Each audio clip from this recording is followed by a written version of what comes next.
Test 1, 2, test.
Six o'clock. Ready? All right. Good evening, everyone. The regular board meeting of the South San Antonio Independent School District Board of Trustees will come to order. The date is September 15th, 2021. The time is 6 p.m. Ms. Martinez, please conduct roll call. Yes, sir. Stacy Alderete. Present. Gilbert Rodriguez. Present. Connie Prado. Present. Shirley Ibarra. Present. Homer Flores. Here. Ernesto Ariano Jr. Present. Gina Villagomez. Here. I invite all to participate in the Pledge of Allegiance, Texas prayer, pledge, and the prayer. Mr. Dimitrovich. Thank you. Please join me with the Pledge of Allegiance. I pledge allegiance to the flag of the United States of America and to the republic for which it stands, one nation, under God, indivisible, with liberty and justice for all. Honor the Texas flag. I pledge allegiance to thee, Texas, one state under God, one and indivisible. Dear God, thank you for your amazing power and work in our lives. Thank you for your goodness and for your blessings over us. Bless this meeting today, all those present, as well as the lives of those we will encounter afterwards. Ready us to make every moment count. Amen.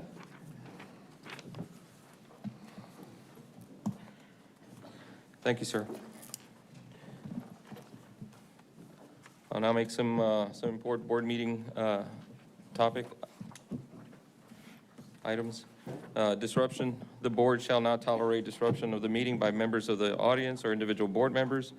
Persons attending board meetings shall not delay, interrupt, or disrupt the proceedings or refuse to obey the orders of the presiding officer. Any disruptions will result in immediate removal of members of the public and possible action of the board to remove disruptive individual board members. Per board operating procedure, BED legal, disruption, it is a criminal offense for a person with intent to prevent or disrupt a lawful meeting, to substantially obstruct or interfere with the ordinary conduct of a meeting by physical action or verbal utterance, and thereby curtail the exercise of others' First Amendment rights. Penal Code 42.05. Also per board operating procedure 2.7, use of electronic devices is prohibited. All participants online are asked to mute themselves until they are recognized. Consent agenda. These items are of routine, administrative, or non-controversial nature. The board has been furnished with a background and support material on each item and/or it has been discussed at a previous meeting. All consent agenda items will be acted upon by one vote without being discussed separately unless requested by a trustee, in which event the item or items will immediately be withdrawn for individual consideration in its normal sequence after the items not requiring separate discussion have been acted upon. The remaining items will be adopted by one vote. Closed meeting, the Board of Trustees may go into closed meeting for discussion to discuss those matters listed anywhere on the agenda as permitted by law. Open member comment, citizens to be heard. Members of the public will have the opportunity to address the Board of Trustees during this section on any agenda item or any subject within its jurisdiction, except a matter related to pending litigation. Anyone wishing to address the board should have signed up to speak prior to today's meeting. Speakers should limit their comments to 3 minutes. The presiding officer may, if he deems it necessary, limit both the number of speakers and the time allotted to each speaker. Speakers are not allowed to address board members or district staff members by name. However, use of titles is acceptable. Under the law, the Board of Trustees may only take action on items specifically listed on the agenda. Subject matter presented which is not part of the agenda will be referred to the appropriate department for review and subsequent action. Therefore, the Board of Trustees may not take formal action on any requests made during the public comment period, citizens to be heard, which are not part of the agenda, but can refer such requests to school staff for review if appropriate. The board will move on to citizens to be heard. Ms. Martinez, do we have the list?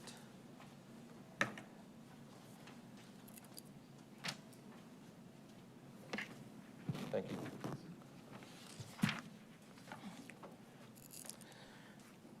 Okay, we have one person that signed up for citizens to be heard, Mr. Tom Cummins. Mr. Cummins, the podium is yours for 3 minutes when you start speaking. Thank you. May I take off my mask? Yes, sir. Thank you. Good evening, real people. It's scary. Hasn't happened in quite a while. President Arellano, members of the board, Dr. Puig, my name is Tom Cummins, and I'm representing South San AFT. In both consultation committee meetings with the administration and in addressing the school board, South San AFT has advocated for stipend cost of living increases as well as adding stipends for teachers who volunteer for many different organizations and clubs not receiving a stipend. Quite often, we lose good teachers to other districts because of South San's low-paying stipends or sponsorships with no stipends. Importantly, having organizations and clubs are integral to a quality education, as it is there that knowledge and skills learned in the classroom are used. Further, learning is fun in extracurricular activities. Tonight, you have stipends on the agenda. We support the administration's recommendations. It does not provide all that we feel is needed, but stipends have long been neglected, and this is an important step forward, for which we thank that it's on the agenda. It begins to address organizations and clubs that have been neglected, although the dollar amounts assigned should be higher and inflationary effects need to be addressed. We, as an organization, will continue to address stipends and their needs throughout the year. This is an extremely difficult time for teachers and support personnel. It is important for the school board to support increasing stipend pay and extending stipends to sponsors of organizations and clubs currently not covered. In anticipation of your support for this, we thank you. Thank you, Mr. Cummins.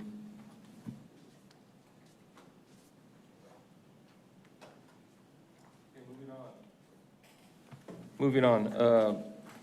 Next item is recognition. Superintendent for a day, Dr. Puig.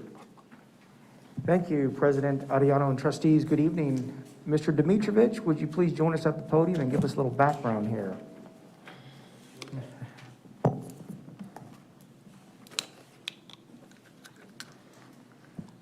On September 1st, South San ISD welcomed our very first student superintendent for a day, Ms. Juliet Lozano.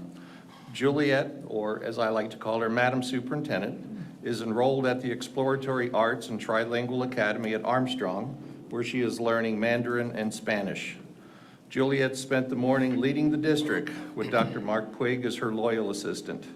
She presided over the superintendent's executive leadership team meeting, visited a variety of schools, met with principals, teachers, and students. And you give them all a thumbs up, that's right. The Student for a Day program will continue throughout this academic year, but Juliet will always be remembered as the first. Please join me in honoring Madam Superintendent, Miss Juliet Lozano.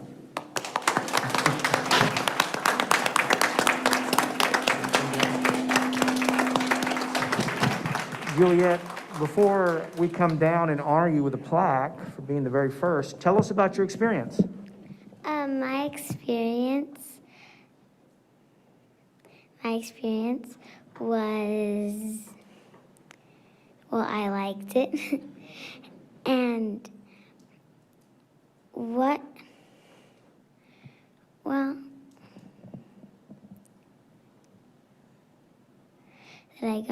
my experience was that I got to see different schools and I got to see different principals, and I really like that I got to see different schools and see different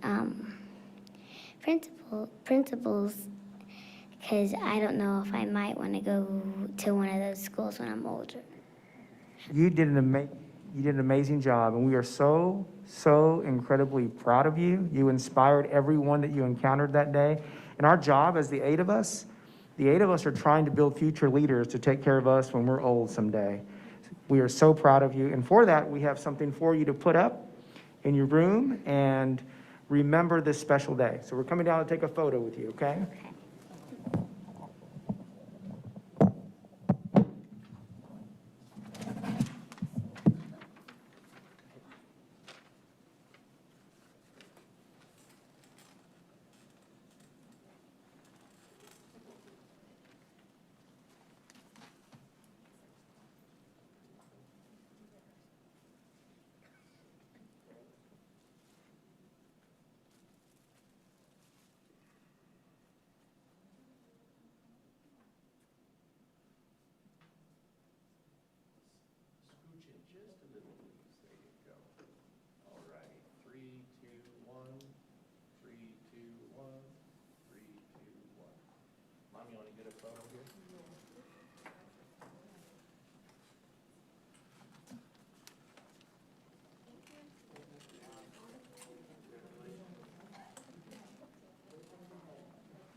Again, what a wonderful accomplishment, and hopefully we continue the new tradition.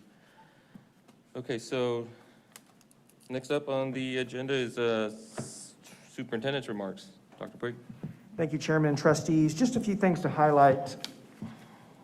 As we continue to address the COVID challenge in the classroom, we had an opportunity to apply for the Texas COVID Learning Acceleration Support Grant.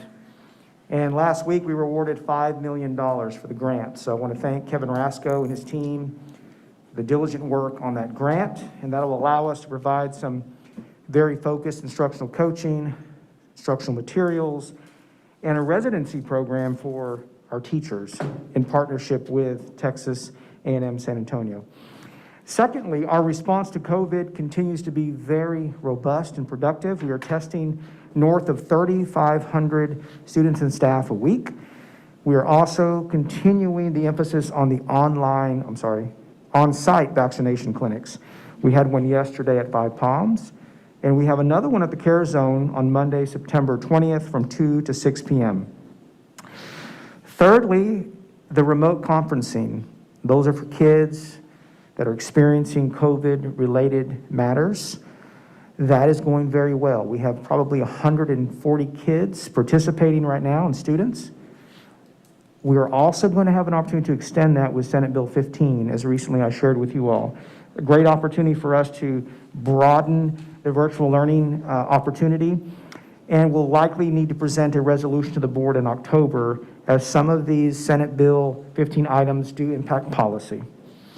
Also would like to spotlight a librarian today, Adriana White. Adriana White has a passion for autism and sharing the autistic experience. Adriana White is at Shepherd Middle School as a librarian, and she has been invited to do a TEDx talk at Palo Alto College on September 25th. So we're excited about lifting up Adriana White. And lastly, I've had the opportunity to visit a lot of classrooms over the last few weeks. Lots of classrooms. Amazing things are happening with our teachers. I'm incredibly proud of our staff and our principals. They are working diligently in the face of a pandemic to build systems for instruction. And it's evident. Today I was in a life skills class, and I want to lift up special ed teacher Mrs. Fuentes at West Campus High Schools in her classroom today, and her aide, Mrs. Sanchez, doing some very inspirational affirmations with your students, and your lesson plans were incredible. So just a lot of great things going on, Mr. Board President and trustees, and just want to acknowledge that work. Thank you. Thank you, Dr. Puig. Next up is the board president's remarks. I do have some remarks. Okay, so in recent, I talked about some of these things at the last meeting when I was just trying to dispel concerns of dysfunction on the board, and I want to continue that. So in recent correspondence, TEA has provided a path to eventually move South San ISD from its radar. There are two main pieces to that. One is improved student performance, and second is a recommitment of the board to serving students and families by calming down the waters and conducting business as usual. Simple. That's their basic message. To that, I say that the board has always been committed to working in collaboration with its superintendent to provide the tools necessary that will drive increased student performance, and we remain committed to that in any fiscally responsible way possible. Examples of this are 7-0 votes for the vast majority of requests that come to the board for approval. Secondly, we collaborate to provide retention bonuses for all employees of $3,000, which is one of the highest in San Antonio among school districts. And thirdly, we've collaborated to introduce a proposal to increase targeted math and science stipends by almost 300% to be ahead of other districts, and we'll get to that later in this meeting. But I just wanted to call that out. So we're doing a lot to try to drive student performance and working with the superintendent to do that.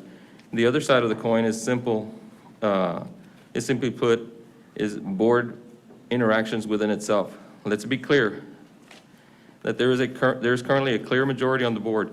The recent change of board leadership 4 months ago has unfortunately caused some chaos and attempts to persuade TEA to dissolve this board. That must stop. I'm committed to drive this board toward a more mature relationship with itself, with at least the majority of the board participating, and hopefully all 7. We will work for alignment on issues that benefit our students always. We will work at improving the perception that others have based on past boards at South San. Board maturity train is rolling. Hopefully all will get on board. And that's my board president remarks. Next up are the consent items. We have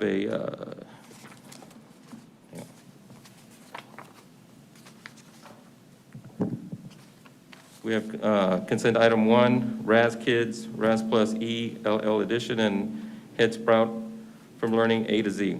Number 2, Imagine Learning Math Site License, 1 year. Number 3, Edmonton Comprehensive Learning License, 1 year.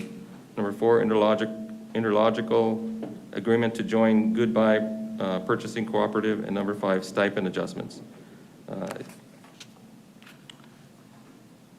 Are there any consent items that a board member would like to move to individual items to be considered for discussion and possible action? Mr. Ariano, I do. I'd like to pull item number 5, please. Pulling item number 5. Anybody else? Thank you, Mrs. Prado. Thank you. May I proceed? Well, we're going to do the others first, and then we'll go Okay. to that one. Okay. Sorry? Yeah, no, I'm sorry. Yes, Dr. Puig, do you have any recommendations? Yes, sir. Thank you, Chairman and trustees. I'd like to recommend a lot of good instructional items here tonight, including the stipends to be approved by the board. Thank you. Thank you, Dr. Puig. The chair will now entertain any motions on consent items listed. I'd like to make a motion. Mr. Flores. Mr. President, I move that we move forward with the consent items 1, 2, 3, and 4, as per superintendent's recommendation. Thank you, Mr. Flores. A second? Second. Ms. Villagomez, raise your hand first. Discussion? No discussion? Ms. Martinez, roll call? Yes, sir. Stacy Alderete. Yes. Gilbert Rodriguez. Yes. Connie Prado. Yes. Shirley Ibarra. Yes. Homer Flores. Yes. Ernesto Ariano Jr. Yes. Gina Villagomez. Yes. Motion carries, 7-0 vote, approved. And now we move on to item number 5, stipend adjustments. Mrs. Prado. Thank you, Mr. Ariano. Board members, the reason I pulled this item was presented to the Finance Committee yesterday, and pleasantly surprised. There's a lot of recommendations for stipends, and as we just heard by our citizens to be heard, Mr. Cummins, it's much needed. Dr. Puig presented specifically the need for stipends for math and science teachers because there's a need. We've had a lot of vacancies that we need to fill, and we need to recruit. And by increasing their stipend, that is one way that we can do that. And Dr. Puig highly recommended that those two positions, or those two stipends, be increased. I think the recommendation originally was $4,000 for math and $3,000 for science, but the committee felt that we needed to be competitive and be higher, so we are recommending tonight that we give $6,000 for math and $6,000 for science, so that we compete with the other districts and start recruiting more science and math teachers to our district. Dr. Puig did present us with a comparison of the other districts because we wanted to see where we stood, and I appreciate that, although it came after the meeting, but we did get that. The other stipends that are being proposed have to do with, as Mr. Cummins said, clubs. We have a lot of the sponsors at campuses that they sponsor clubs, patrol, science clubs, other clubs, but money seems to come out of their pockets. So we should be giving them a stipend for the kids. So that is being recommended, as well as elementary UIL sponsors as well. Because as you're aware, we have a lot of teams that come out of the elementary schools that sometimes we used to compete against each other. I'm not sure if that's still going on or not. But they do need a stipend. I would like to approve the two, or recommend that we approve the two for the teachers. But on the other stipends that be brought, Dr. Puig, the recommendations seem to be very minimal. And I'd like to see a comparison of other districts and what do they give their stipends for those campuses that have sponsors, whether it's UIL or clubs. So if we could get a breakdown like you did with the teachers, and maybe at the next meeting, whenever that is, that you bring that to us, because I think the current recommendation was like $100. And I think if we're going to be competitive, we should see where we can meet that or exceed what other districts are doing. So I'd like to recommend the two for sure on the teachers, and that the other stipends be tabled for the next available meeting with a breakdown for the board. It doesn't have to come to the Finance Committee. It can come straight to the board for approval and a recommendation. Yes, go ahead. Thank you, Mrs. Prado, and I appreciate your points. To be clear, there aren't any $100 stipends here. We're proposing $150 for the professional development for the day. Right. For full day, which is comparable, if not exceeding, what other districts do. And the clubs and sponsors, I would strongly recommend, as those clubs are already underway, So as you said yesterday in our committee meeting, it's important, this is a good first step forward. Sure. And if we want to modify moving forward, yes, let's modify. I'm always game for elevating this, but I think the signal that we can send tonight, I'd like to recommend, is that we are doing the work now. Let's honor your work right now with the goal of increasing in the future. There are no campus website manager or tech rep stipends available for review. That's kind of a unique thing that we thought would be a great investment in our staff that are right now really immersed in that technology work, especially with what's going on right now, remote conferencing, and the need to really be strategic with device rollout. So, and lead counselor and lead librarian, those are brand new. And as we said yesterday, very generous, but I think in the future with some more study, we can even do more. But these folks are already in the midst of leading some of these movements, if you will, and I'd really like us to consider moving forward and then coming back later if we need to add some more to it. Right. Thank you. What I'd like to do then, and Dr. Pig, you're right, I think the staff development, that needs to be included, but the two new positions, and just for clarification, they're not positions, they're just teachers that are going to be given that extra duty, and so therefore you're recommending a stipend for them, and that's for each campus. I think it's needed, but I also think that my concern with the technology stipend for these teachers Mrs. Prado, is, yes. Am I over 3 minutes? well, we don't even have a motion yet. Oh, okay. Can we, Go right ahead. can we have a motion on item number 5? I'll make a motion then. Okay. I make a motion that we approve the item number 5 to include the stipends for the two teachers of $6,000 for the math and science, and a stipend for the staff development that's recommended by the superintendent, and that the other stipends be brought back at a future meeting so that we can compare and be competitive with other districts that offer stipends. We have a motion, is there a second? Second. Mrs. Ibarra seconds. Discussion. Mr. Flores. Okay, thank you, Mr. President, for recognizing me. I'm privileged to be able to serve on the Finance Committee with President Arellano and Trustee Connie Prado. And there was a message that President Arellano sent out, and that was, can we be bolder?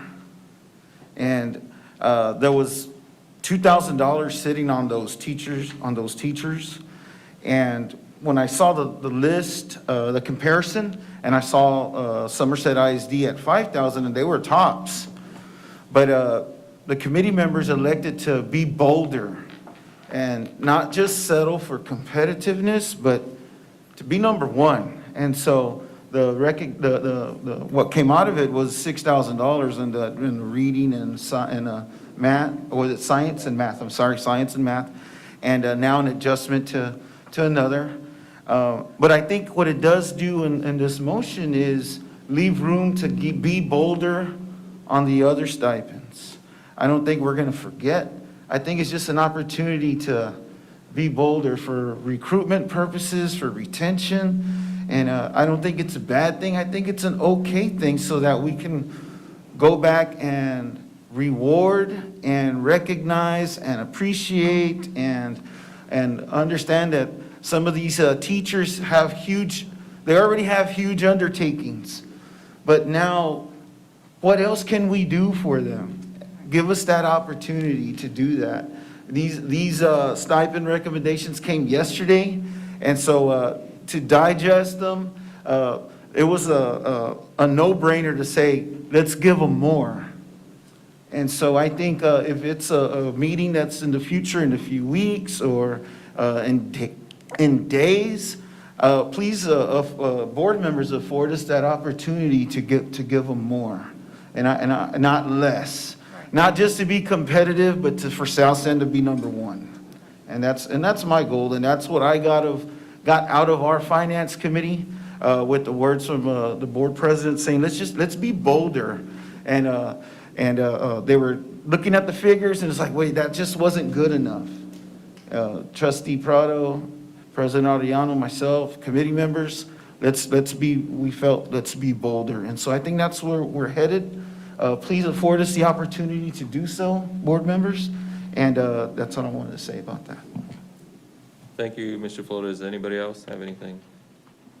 Ms. Alderete? I have a question. I'm not on the finance committee. So what is the difference between us doing that now and then coming back? Is it a days thing, a time lapse? So if we agree to, as is the way the superintendent has presented it, what would be the difference if we accepted that and then came back? Is there a difference, Dr. Puig? Well, it depends on the time, and if we have to prorate it based on the actual work done. I guess my only wondering is, they've started the work already. The kids already receiving that service from the teachers already. And as Mr. Cummings said, some of these clubs have gone on for decades, and we haven't, given them anything, and I think it's appropriate right now for us to consider that. But I certainly respect the will of the committee. But again, if we push it down the road, then we'll just have to adjust accordingly. I would like us to consider the clubs that are currently underway that we can always ante up later, but if we invest now, it might be worth us considering. Okay, and my second question is for this item is, the motion was as presented, correct? So is that a substitute motion that Ms. Prado made? Because it wasn't as presented. No, it was actually a motion, actually, it was a motion, you're correct, Ms. Estrada, Ms. Alderete. I guess there is not a substitute motion, so I'll have to just... Retract. Reread my motion then. And the motion is to approve the following stipends, which are the math and science teacher at $6,000, and to bring back including the staff development as well, and to bring back the remainder stipends that are being recommended at the next available date so that we can revisit that. And as Mr. Flores so eloquently had said, let's get bolder. Let's make it number one. Let's give them the compensation they need. I have Okay. 219 left, right? Yes. Okay. But before you do that, I just want to make sure with the attorneys that we're doing things properly, because we had a motion, and now it's being... Well, she hasn't done that redone. yet. I just wanted to make it clear that Okay. that's what she did. Yeah. Okay, good. So as Mr. Flores said, we want to keep people, right? We want to be number one. We want to not have competition. In my eyes, we don't, right? We have amazing staff. They go above and beyond. But I believe that if the superintendent is saying, hey, let's start this now and come back to the table once we've done the homework on that, and if we have to pick it up, then let's go ahead and do that, right? That's what he said. So I would much rather get them started now. As he said, they're in motion. And why do we want them to wait? So, and we can always come back with that homework being done, see where we're at, and if it has to be picked up, then so be it, then it's picked up. So it's just an opinion, but thank you. Thank you. Thank you, ma'am. Anybody else have any? Mr. Rodriguez? Yes, sir, thank you. I think that this entire board has been consistent in wanting to make sure that we're competitive, that we're a district that's of choice and destination. And, we all know that the first thing that anyone looks at is, okay, well, what are you guys paying, right? So we've consistently been saying and attacking, let's see what we can do better. What can we do that other school districts aren't doing that's unique and that's more attractive? So I'm in complete support of the stipends for the teachers and the professional development. But I agree with Ms. Alderete, and I certainly agree with Dr. Puig, where if there's more work that's got to be done via the Finance Committee or not, based on what the superintendent provides for us to consider those particular stipends that are excluded from Ms. Prado's motion, I would tend to agree with Ms. Alderete and certainly the Dr. Puig's recommendation to, let's send a message tonight to those other stipends that are watching now and saying, hey, you know what? We're going to start out because we're all saying here that we don't know and we want to find out. So I think I heard Dr. Puig say really quickly that, there are some of these stipends are going to be unique, right? Because there aren't that very many out there for us to compare to. So let's be the first to say yeah tonight. And certainly if there's some data that comes up thereafter that says, you know what, guys, we're hitting the mark here. Let's go back and funnel it through the finance committee or not, or bring it to the board for their consideration. And here's the data, here's what it's going to cost, and do it that way. But I'm certainly on board with taking care of all of those stipends tonight. And you never know. Some school district may be watching us tonight, up in the ante on $6,000, and then now they got a board meeting and they're, trying to up the ante on us. So we may have more if we take that approach. So I would tend to agree with the superintendent's recommendation. Let's approve all these stipends, and I appreciate the work of the finance committee and being bold and taking that leap and saying, you know what, we need to be different. We need to be more attractive. So I applaud those efforts. However, I also want to applaud the efforts for the rest, the work that was done for the rest of those stipends. So those are my comments. Thank you, Mr. Rodriguez. Anybody else? Okay, I'll certainly recognize myself for 3 minutes. So I agree with Mrs. Prado's recommendation or her motion, but I also see the other side. I also see that maybe we should just go ahead and provide the stipends as Dr. Puig and staff recommended, and with the caveat that we are going to look at do a hard look and bring either to the committee or to the board itself what the results are, because I know that there were 2 of them on there that when asked that even the increase was not going to get those two stipends to parallel with the highest pay. So and that was part of the reason why we needed to get another look at that. Because what we are in right now is a fight for teachers, and if this is one way to try to keep teachers or attract teachers, then I think it needs to be done. It's imperative that it gets done. It should be part of the district's attempt to bring our students back to where they were before COVID and catch everybody up. And it's difficult, almost impossible to do that if we're losing teachers. Ms. Prado, would you be amenable to going ahead and just doing that with the caveat that we come back and make adjustments accordingly in the near term? I'd like to, my concern is that I agree that the clubs, the stipends that we're talking about are not teachers. They are club sponsors, people that sponsors, patrol, other clubs that they have, such as Price. So in the first place, since that was brought up, these are things that we should have brought up during the budget committee. When the budget was presented to us, those are stipends that we should have been looking at. So we're already into the first 6 weeks of the school district of the year, and now we're wanting to make these changes. And so I think we failed in actually addressing this from the very beginning. We should have made those changes back during the budget process. But they're coming to us now, and I agree it's needed. The clubs probably are just getting started. This is, what, our 4th week in school? I think it is 5th week, 6 weeks, our first 6 weeks. So the clubs are just starting and they're getting rolling. I think, like I said, it's not enough what's being proposed.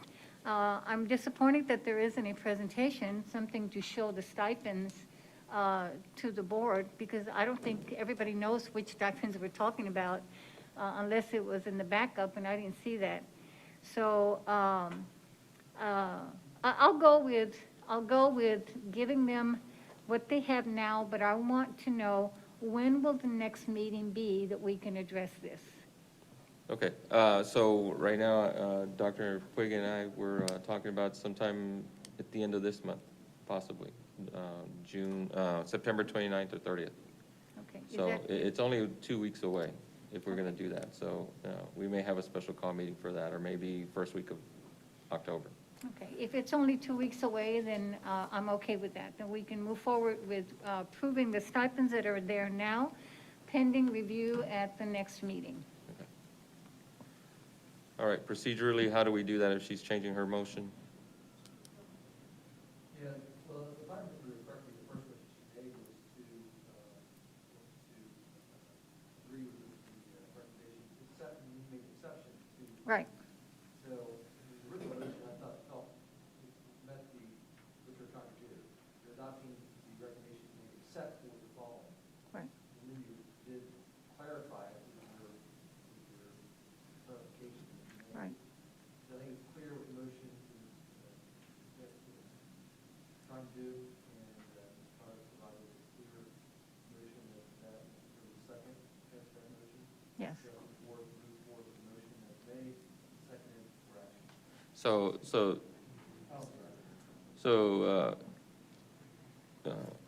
Mr. Wilson, I think we're changing that to accept all the stipends at this time. Is that correct? She did that with her first motion that she made, Okay. and then there was a question about trustee Alderete to clearly identify, I think she did that with her clarification of her motion. I think it's clear on the record what the motion was made, and there was a second to that. Okay. Mr. Ms. Prado? Yes, if I may, Mr. Wilson, would it make it simpler if I just rescind my motion and then present a new motion? You may do that as well, Ms. Prado. Okay, well, let me then rescind my motion and present another motion. I make a Okay, ma'am. motion that we approve the recommendations that was recommended by the superintendent and the finance committee and that the stipends for other than teachers be brought to the board for review and consideration at a meeting to be held this month. We have a motion. Is there a second? Second. Second by Ms. Ibarra. Dr. Puig? No. Clarification. Clarification, Ms. Alderete. Because she's saying it's not tying in that we're going to accept right now everything. And if we're not competitive, we're going to come back and look at it to see if we need to go up or whatever. So we got to make sure that that language is. Yeah, is- excuse me, Alderete, I think I said to accept the recommendation, but that we come back at a meeting to revisit the other than the teachers, to revisit the other stipends that are being presented tonight. Thank you. So it's your recommendation, but to come back at another meeting to revisit the other stipends. So we're approving what we have tonight. Got it? Thank you, Mrs. Prado. I think we had a second. Dr. Puig, you had something? Thank you, President Aliano and trustees. Just to be clear, I want to make sure we don't miss what we're doing here. The very reason we didn't bring this up initially, it's all about strategy. We don't know what financial buckets we have at that point. So it's not about failing to bring it. It's more about strategy and trade-off. At that point, we wanted to minimize the moving parts in the budget. Right now, we know we've got some ESSER 2, we've got some good federal funds coming through, so that's why it's coming now. Ideally, yes, we'd like to take care of those stipends as soon as possible. But again, with the fluidness of the ESSER funds and what's available, how it can be applied, that's why it's coming now. So thank you for that point. Thank you, sir. Thank you, Dr. Puig. Does anybody else have anything? Mr. Flores? Thank you, Mr. President. Thank you for recognizing me. I just want to say, too, that for those teachers and those that are taking on extra roles, that we are not going to forget about you. And so when we come back and reconvene in a future meeting, and if it's a finance committee prior and then to the board, I want to let you know that we're not going to forget about you, and that we are going to be bold in leading the county and the city in stipends. And so I just wanted to go on record and say that. Thank you, Mr. Flores. Anybody else? Second round. We're having a second round. No? Okay. No, I'll just say really quickly that before we take a vote, this type of collaboration, this type of discussion back and forth is exactly what we're looking for. And I commend everybody on the board for this type of discussion. Thank you. Mrs. Alderete, roll call, please. Oh, Martinez, sorry. Ms. Martinez, sorry. Yes, Stacy. sir. Stacy Alderete, Yes. Gilbert Rodriguez, Yes. Connie Prado, Yes. Shirley Ibarra. Yes. Homer Flores, Yes. Ernesto Ariano Jr. Yes. Genevieve Gomez. Yes. Motion carries with a 7-0 vote. Thank you, trustees and Dr. Puig. Next up are the presentations. Item number 1, academic health report. Dr. Puig. Thank you, President Ariano and trustees. Before I invite Ms. Sedvion to come up and give an academic health report, I just want us to remember the ethos we have right now. We are focused on leading indicators. We are focused on the system that drives the outcome, not on the lagging indicator. A lot of times the lagging indicator are those metrics like test scores. We need the leading indicators that actually drive student outcomes. And so tonight, we're going to go through some of that and understand how we're doing that systemically, arm in arm with teachers and principals and staff. So with that, Ms. Sedvion, would you come up and please share with our esteemed board what we're working on and have been for several months?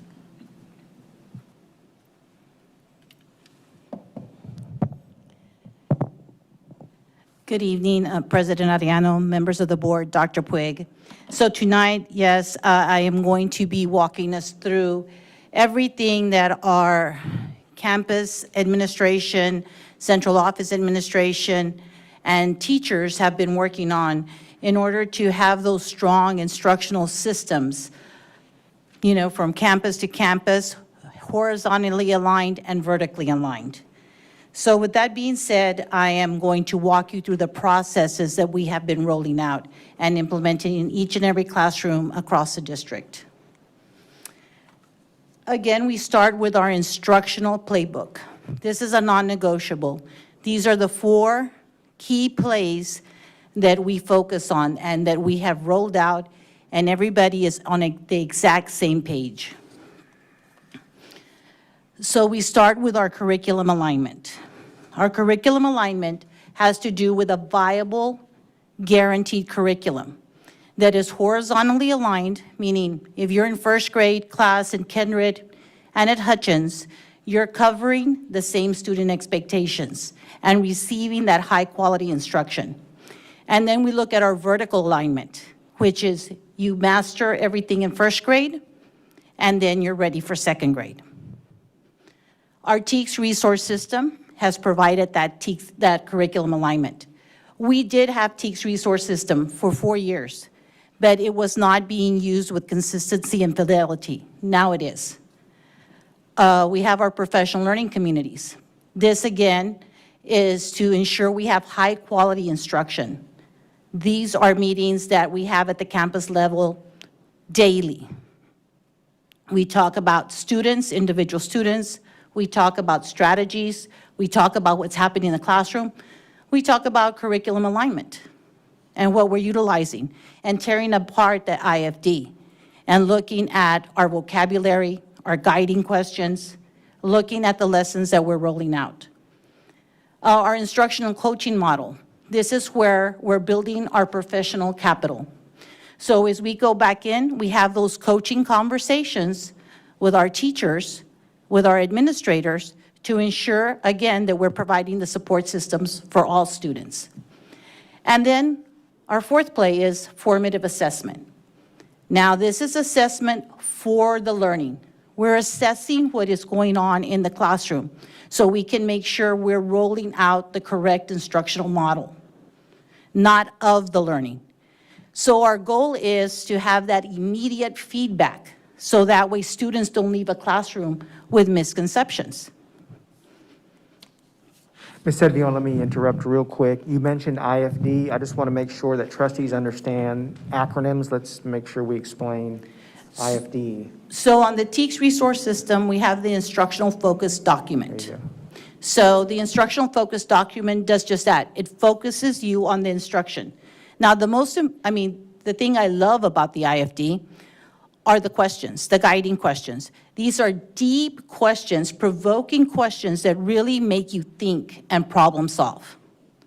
and they're there for the teacher. So what I used to do, I'm going to use one of my examples, is I would take those questions sometimes because they were universal, and I could use them from lesson to lesson or content to content. So I could use it for math, I could use it for reading, I could use it for science.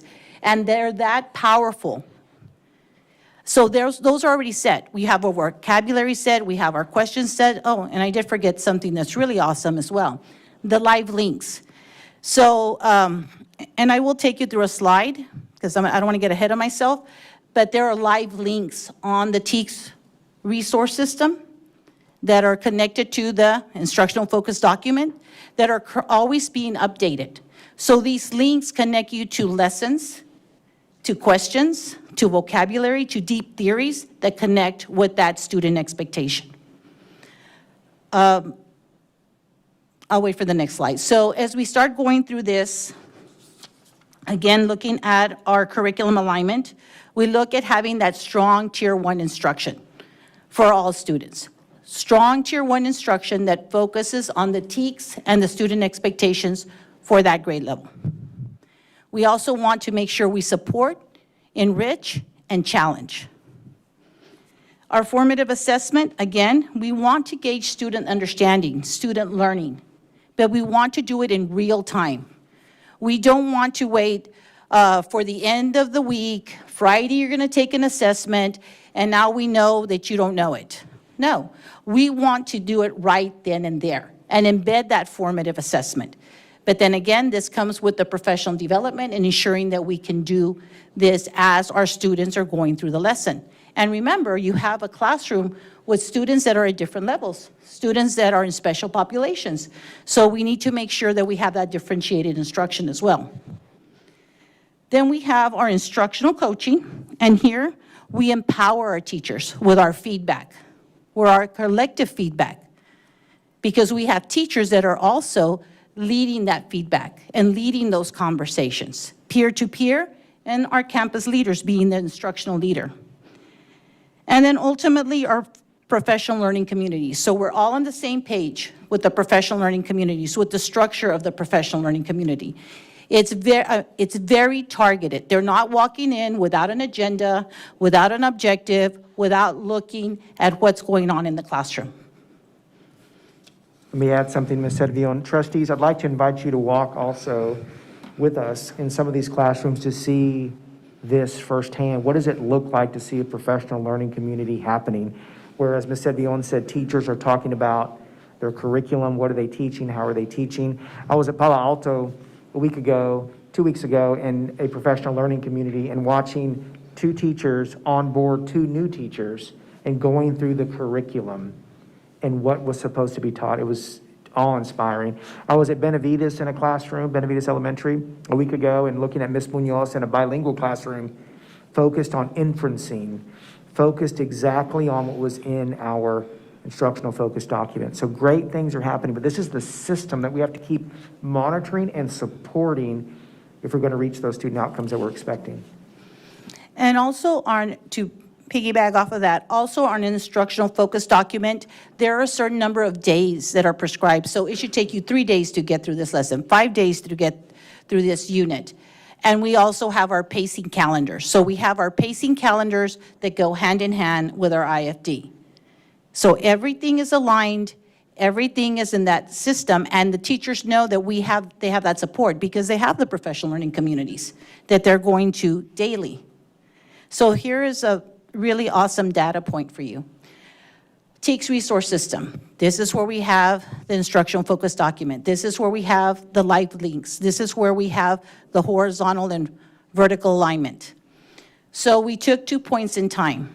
We took the first 6 weeks. September 2020, we had 383 logins. So again, you see the inconsistency. You know, is everybody logging in to getting the information from those live links, assessing through their unit assessments, looking at that IFD, using that vocabulary, using the questions? Well, we had 383 logins. Now let's fast forward to September 2021. We had 950 logins. That's a 148% increase from last year. Again, going back to creating the system.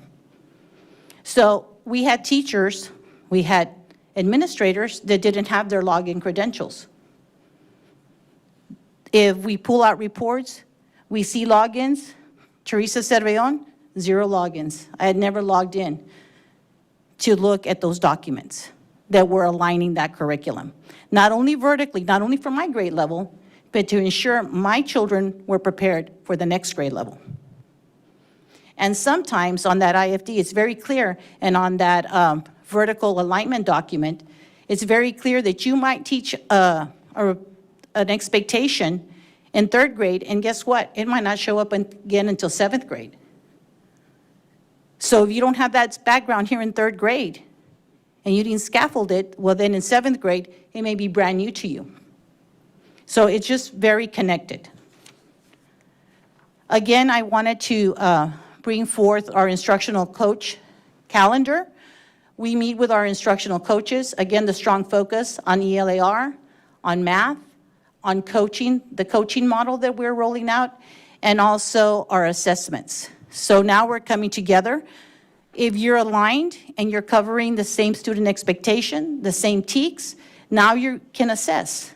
But if you're not in alignment, you know, and I'm teaching something different that's not on the scope and sequence, and somebody is on the scope and sequence, do these kids over here in this classroom that haven't covered those lessons or those objectives, are they going to be successful? No.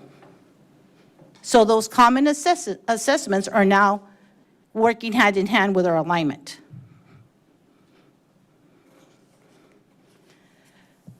So going along with our playbook, hand in hand again, are our high-impact teaching strategies. So this is our formula for quality instruction, the fundamental 5. The fundamental 5 things that we should be incorporating into our lessons day in and day out as teachers, as instructional leaders. Framing the lesson. Well, what is framing the lesson? Framing the lesson is the child knows what they're going to do, what the expectation is. I am framing the lesson. I am giving you a clear picture of what we're covering today. Working in the power zone. The teacher is in the power zone. But it's not just about proximity. It's about becoming part of the lesson. Walking around and listening to what students are intaking, or if they're struggling. And that's where that formative assessment is also coming in. So right there at that moment, you can make an adjustment, just like a coach does. Frequent small group purposeful talk. So when we sit and we just hear lecture, lecture, lecture, do we intake information in the same way? Right here, our students now, they have partners. After every 10 or 15 minutes, they have partners. They talk to their partner. They work with their peer or in small group. And again, checking for comprehension while the teacher's in the power zone walking around. Recognize and reinforce. So this is something that has to be specific. It's not just good job. Explain. Good job, Johnny. I like the way you your punctuation was perfect on your sentence. Look at the way Johnny used that period. We needed to ensure it was a period or a question mark. Well, it was a period because it was a telling sentence. So just being very specific and then breaking down that information, not just good job.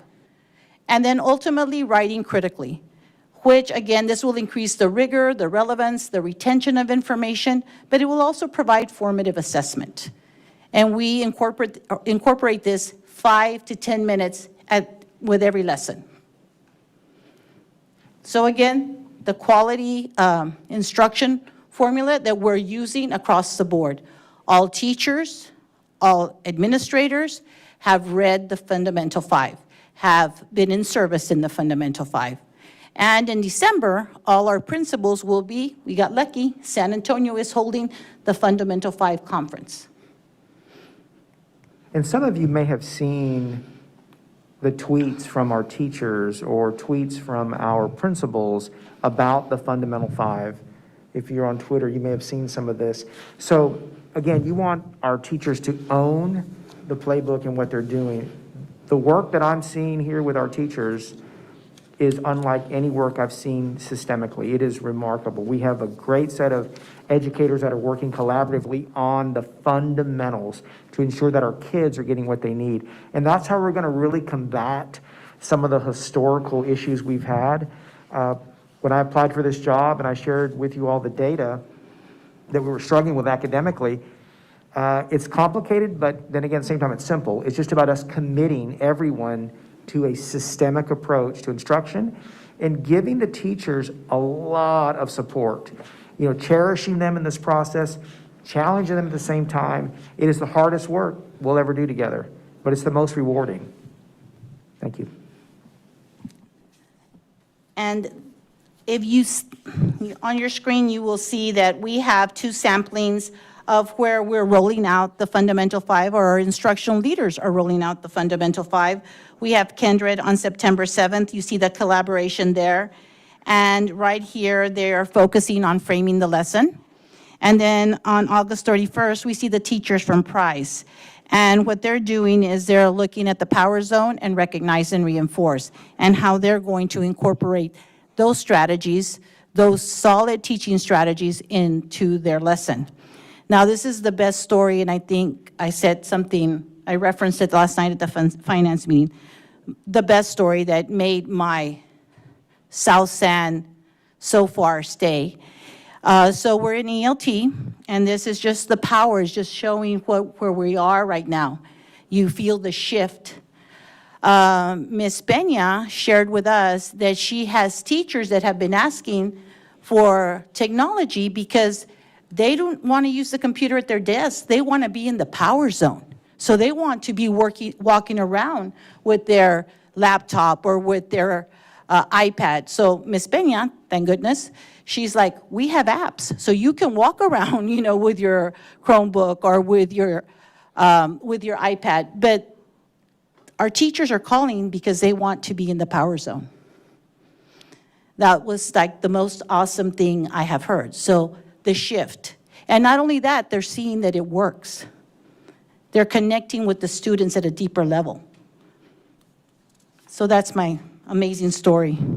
So again, going back to our instructional playbook, going back to our Fundamental 5, we have our Learning Walk protocol.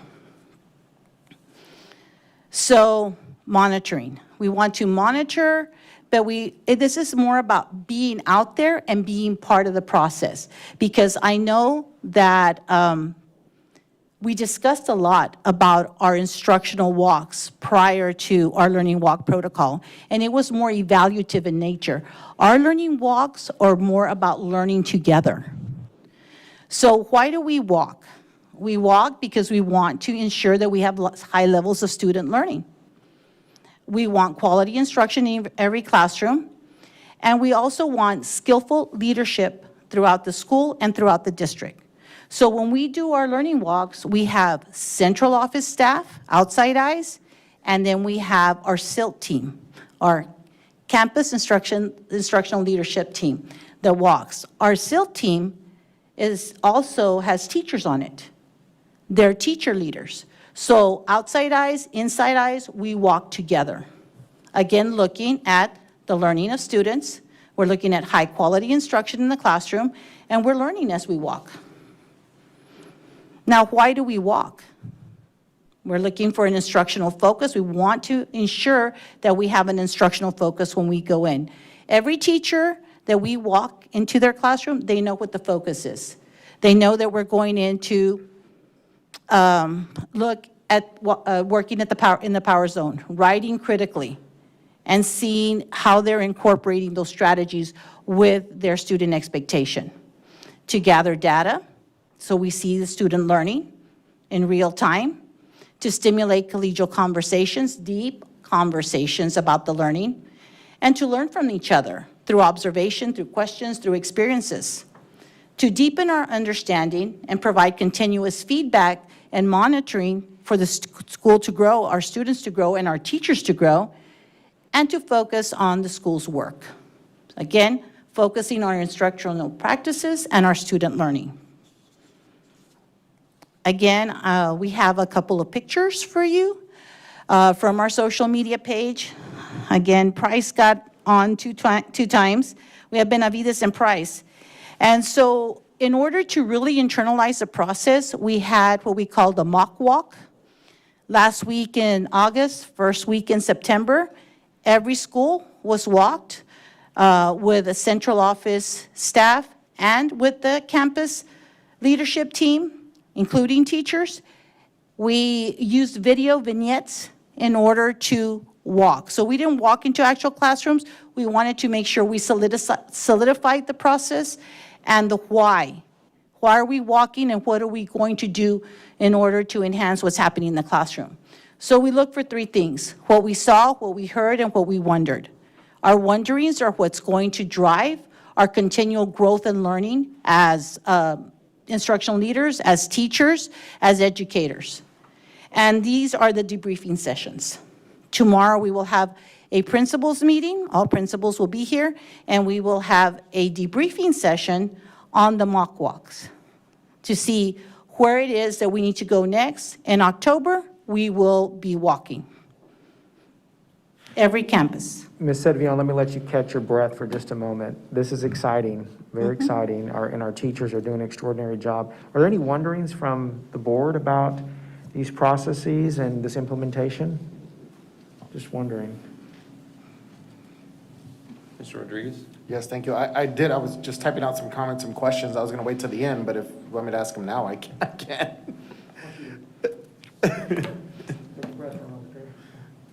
Oh, sure, yeah. One of the questions that popped in my head, thank you very much, was the IFDs inside of TEKS, right?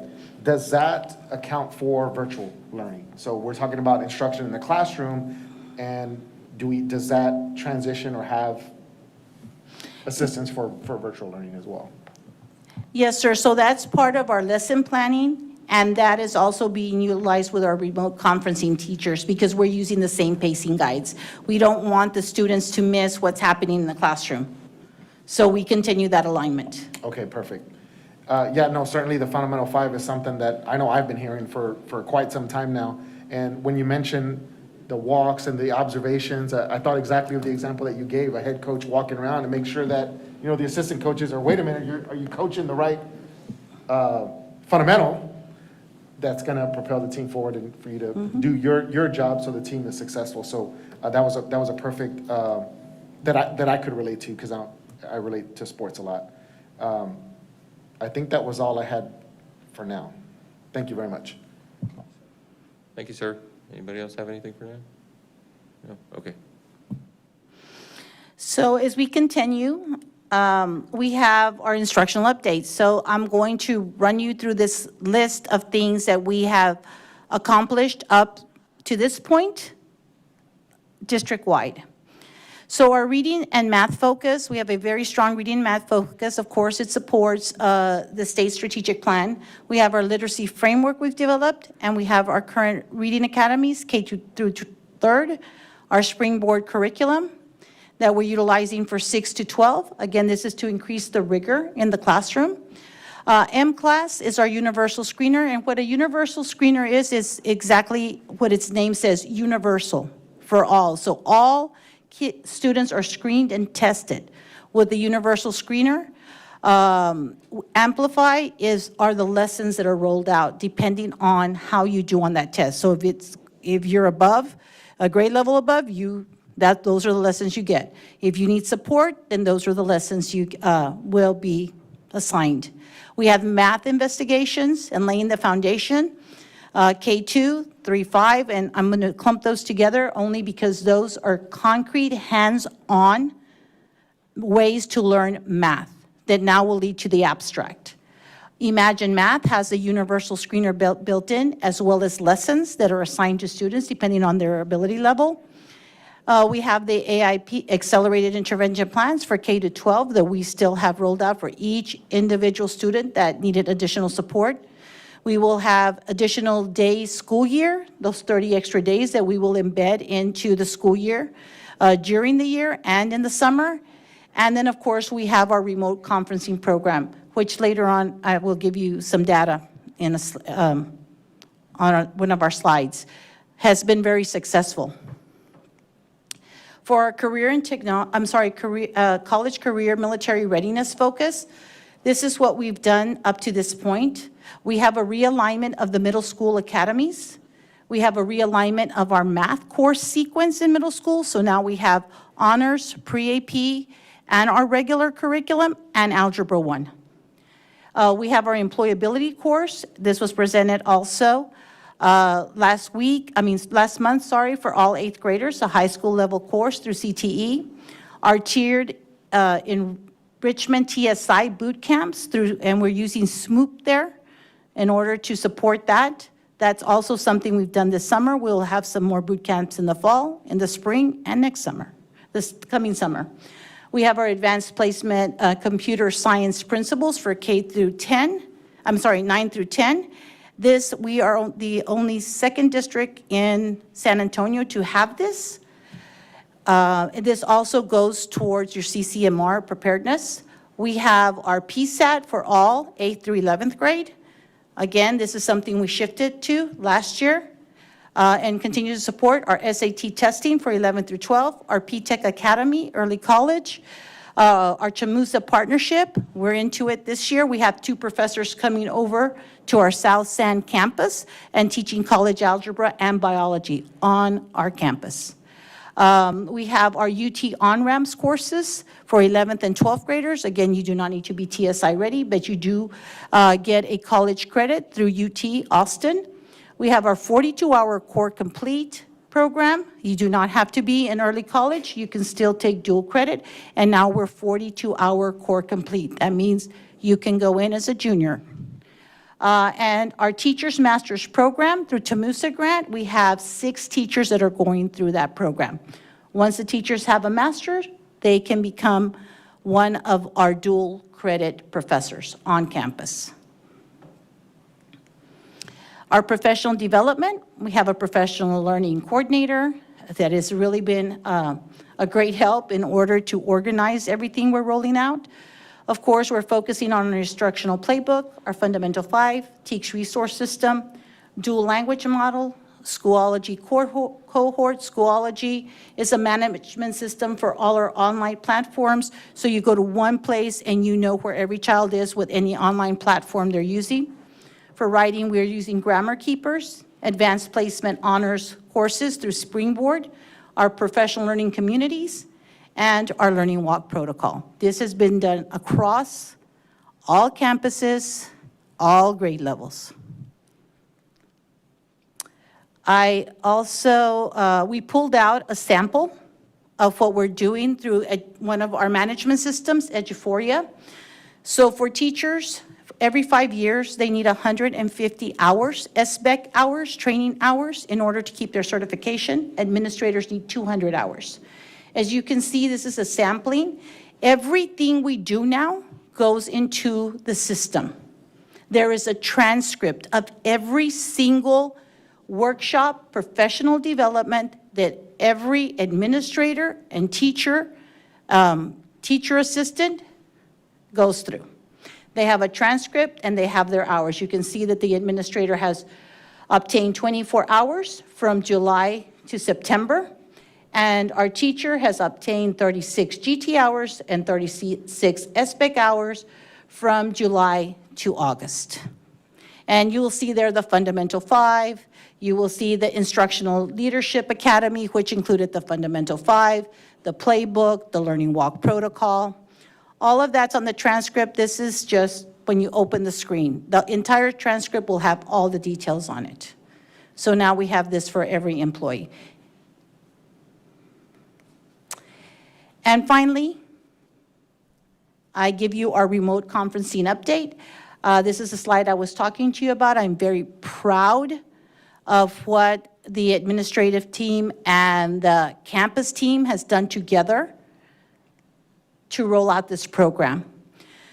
So we started on August 18th, 2021. We were the first in the city to start a remote conferencing program. We have 3 certified bilingual teachers, and now we have 4. We have 3 special education certified teachers, and we've had over 600 requests. These were the hours on Monday. We have rolled out 2,588 instructional hours. And students have been doing awesome. But the reason I am very proud of Ms. McGee and her team is at first we didn't have any teachers. You know, we are hiring teachers where some of the teachers are retired teachers. So our team actually got on the, online and rolled out the lessons. We had Mr. Ortega, we had Ms. Rodriguez, we had Mr. Rasco, we had Ms. McGee, we had Ms. White. I mean, the list goes on, but they manned those lessons and rolled out those lessons to ensure that our students received the support that they needed. Now it's just running like clockwork. But yes, very, very proud of them, and I'm very happy that the students are getting what they need through this program. So those are a couple of the data points right now. Thank you for your attention. I know it was a lot of information. If there are any questions, or Dr. Puig, I'll pass it on to. No, I just know this has been an extraordinary lift to bring the systems into alignment at a district this size. And what I'm encouraged by is everyone is moving together. We're all rowing together for the children. That's a lot of work to realign systems. But like you said, I'm equally proud of our teachers and our staff because we're coming together to really focus on student outcomes, but it is the system that we're building. Thank you for the evidence. Thank you, Dr. Puig, Mrs. Adbion. Do we have questions, Mrs. Alderete? Thank you for all the hard work. This was an amazing display of just the want to make our children a success. It's huge.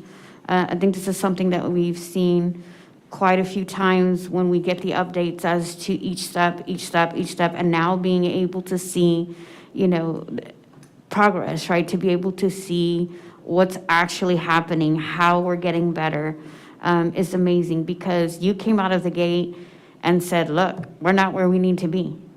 You were straightforward. Dr. Puig was straightforward, and we weren't. And mind you, it wasn't just our district, but it was in the entire state, in fact, probably the entire country. And we're still, right? There's still a lot to do, but not because you're not doing the work, but because a pandemic took over. And to see the work that you have put in, whether it was here, remote, you guys never stopped. You conducted that train and it kept going. The only question I do have is, of course, you're probably guessing, but where does spec ed fit into this? Because I see all of the higher learning, and I know there's an 18+ program after. So do we have something for them? Is there something that includes into this? Are you speaking of the optional flexible school year? For anything that Special ed? pertains, yes. So some of those kids don't go on to college. They go into programs. So is that something that we're looking into?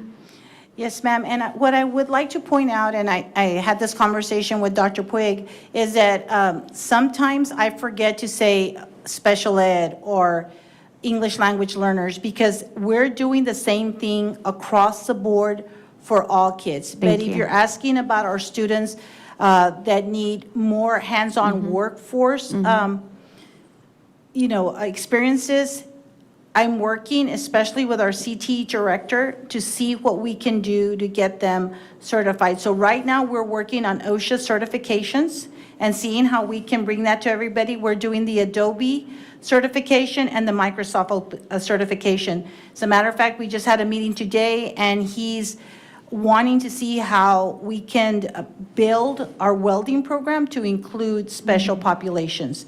Because we know that if they have these certifications or skills, that makes everybody more marketable when they leave the district. Yes, ma'am. So thank you. That was just a clarification that I wanted to have. Amazing presentation. Thank you. Thank you. Thank you, Ms. Alderete. Anybody else? Mr. Rodriguez? Yes, sir, thank you. Phenomenal presentation. Certainly, an abundance of this are things that we've heard previously, right? But it's you know, when Dr. Boyd came on board, you know, let me rewind here really quick. So I was elected in November of 2018, right? That December, I sat down with our then superintendent, right? And I took my LSG book, and I took my System of Great Schools book, and I took our START, because I didn't want to look like a dummy and not know that I don't know what I'm talking about. I kind of didn't, but I had a little bit of questions that I was going to ask. And I knew then, not being an educational expert, I knew then that we had some issues that we need to address. First and foremost for me was LSG, we junked that. The second thing was this System of Great Schools approach that, from what I see now, we're vertical and horizontal aligned versus where we were trying to force this System of Great Schools and just give the reins, not to say that our principals weren't capable, but there wasn't enough guidance, right? So then you guys coming in here, stripping all that down and identifying all the things that were broken. And I'll still remember that day. I will remember that day for as long as I serve, and even after I'm long gone with my grandchildren doing something else. When she sat up here and said, we have been failing our kids. And you were right. You were absolutely right. And that's not to say that there aren't teachers in the classroom working really hard and there aren't other staff members that are working really hard. There just wasn't that vertical and horizontal alignment. Everybody was kind of just shooting from the hip. So I'm extremely pleased with the fact that, one, that we were able to identify all those systems that were broken, all the curriculum that was not aligned, because I should be able to go from elementary school to elementary school into any class and see the exact same thing, approaches and techniques and all the things that you talked about regarding the Fundamental 5. And that's how we're going to elevate not individual campuses, but our district as a whole, right? And then I wrote down here, we're not only setting up our students for success, but we're also setting up our teachers for success. So this is taking some time. I mean, this has been a heavy lift. It's going to continue to be, because the results are going to come. And all the hard work that you and the team and everyone has put in, the hours that we've been in this building trying to get better, is going to pay off. And we're going to see the results in our kids. So I appreciate all the hard work. And if you could relay to your staff, Ms. Servillon, we certainly appreciate all the hard work that's gone into that. So thank you so much. Thank you. And I know it was a lengthy presentation because you're right, it's a composite of everything that we've been working on this entire time, but it has taken time to roll out all those systems. And it's not only rolling them out, it's about the clarity that has to go out there and making sure that we're monitoring and adjusting, just like a coach does, right? You don't just roll out the plan, you have to have that support system. And you're right, all research shows that the most important person is that person in front of the room that's teaching and rolling out that learning. And so growing our teachers is key to the success of our students. Thank you, Mr. Rodriguez. Anybody else? Dr. Puig. Thank you, President Arellano. Mr. Arellano and I have been talking about setting up a curriculum committee, just so some of this work can be seen. Mr. Arellano, I've been talking about, just so this work can be seen by some of the others, and you understand that this is our core business. We have finance committees and redistricting committees and facilities committees. That's all important.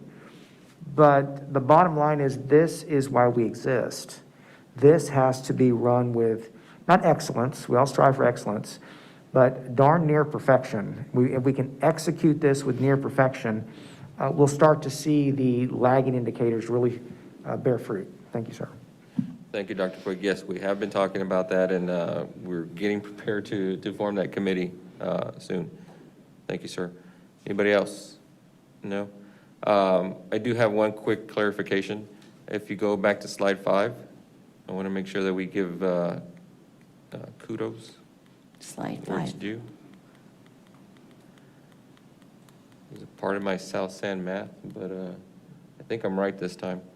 So we're showing 148% increase. I think it's 248. Oh, really? I didn't do the math on this one, but yes, I should have checked it. It was There's Dr. Puig, right? Yeah, no, it wasn't Dr. Puig. I'm a math guy, I would not have missed that one. So, It's dramatic I nonetheless. Yeah. need my calculator. yeah, no, I just wanted to make sure that we did show the correct amount, because there's a big difference between 148 and 248. 148 is pretty big, but 248 is even bigger. True. Okay, so thank you. All right. Thank you, Ms. Cervellon. Thank you. All right, moving on to item number 2, the 2021-2022 enrollment update. Dr. Puig? Thank you, President Aliano, trustees. We have a great report tonight. Lots of progress. Mrs. Sendejo.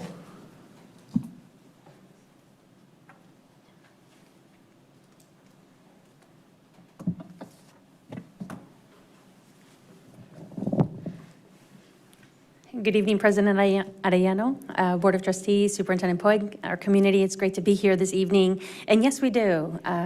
We have been fortunate to continue a positive trend, and just noting some nuggets of celebration as we continue welcoming our students, contacting our students, visiting homes of our students as well, so that we can continue welcoming them now that we have some additional opportunities and options for our parents.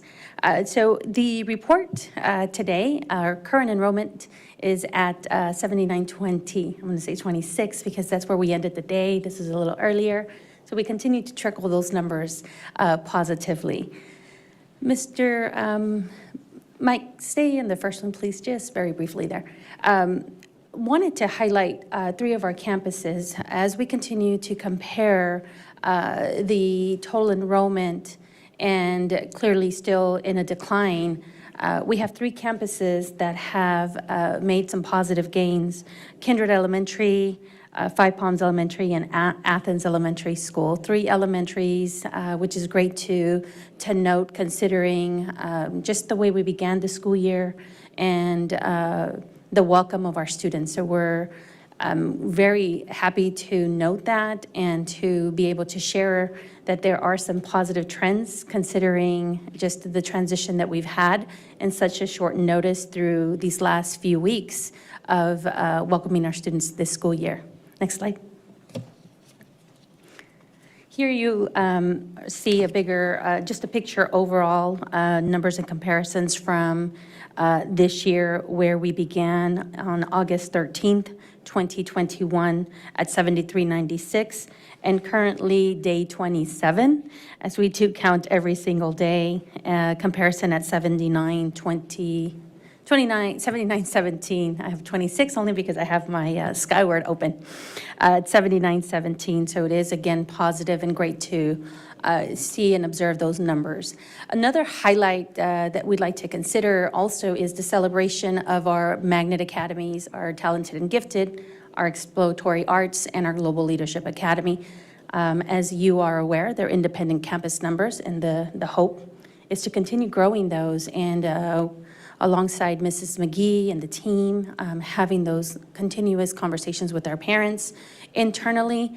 And I wanted to note, and Dr. Puig made a very good point some time back about maybe some conversations about we're taking our students within our district. And it really resonated, Dr. Puig, because you mentioned we're keeping our students within our district, because we did and have some of those options and opportunities that continue to grow, just as Ms. Cervellon has presented. So we're hoping again here to continue growing and adding the additional grade levels to our Magnet Academies. Next slide. This particular slide provides just a snapshot of where we are overall. We have some pictures as well, just some comparisons in the bigger picture of our district of the overall campus no-shows. In the far right side, you observe that back in September 14th of last year, our total no-shows were at 292. Currently, this academic school year, we are at 450.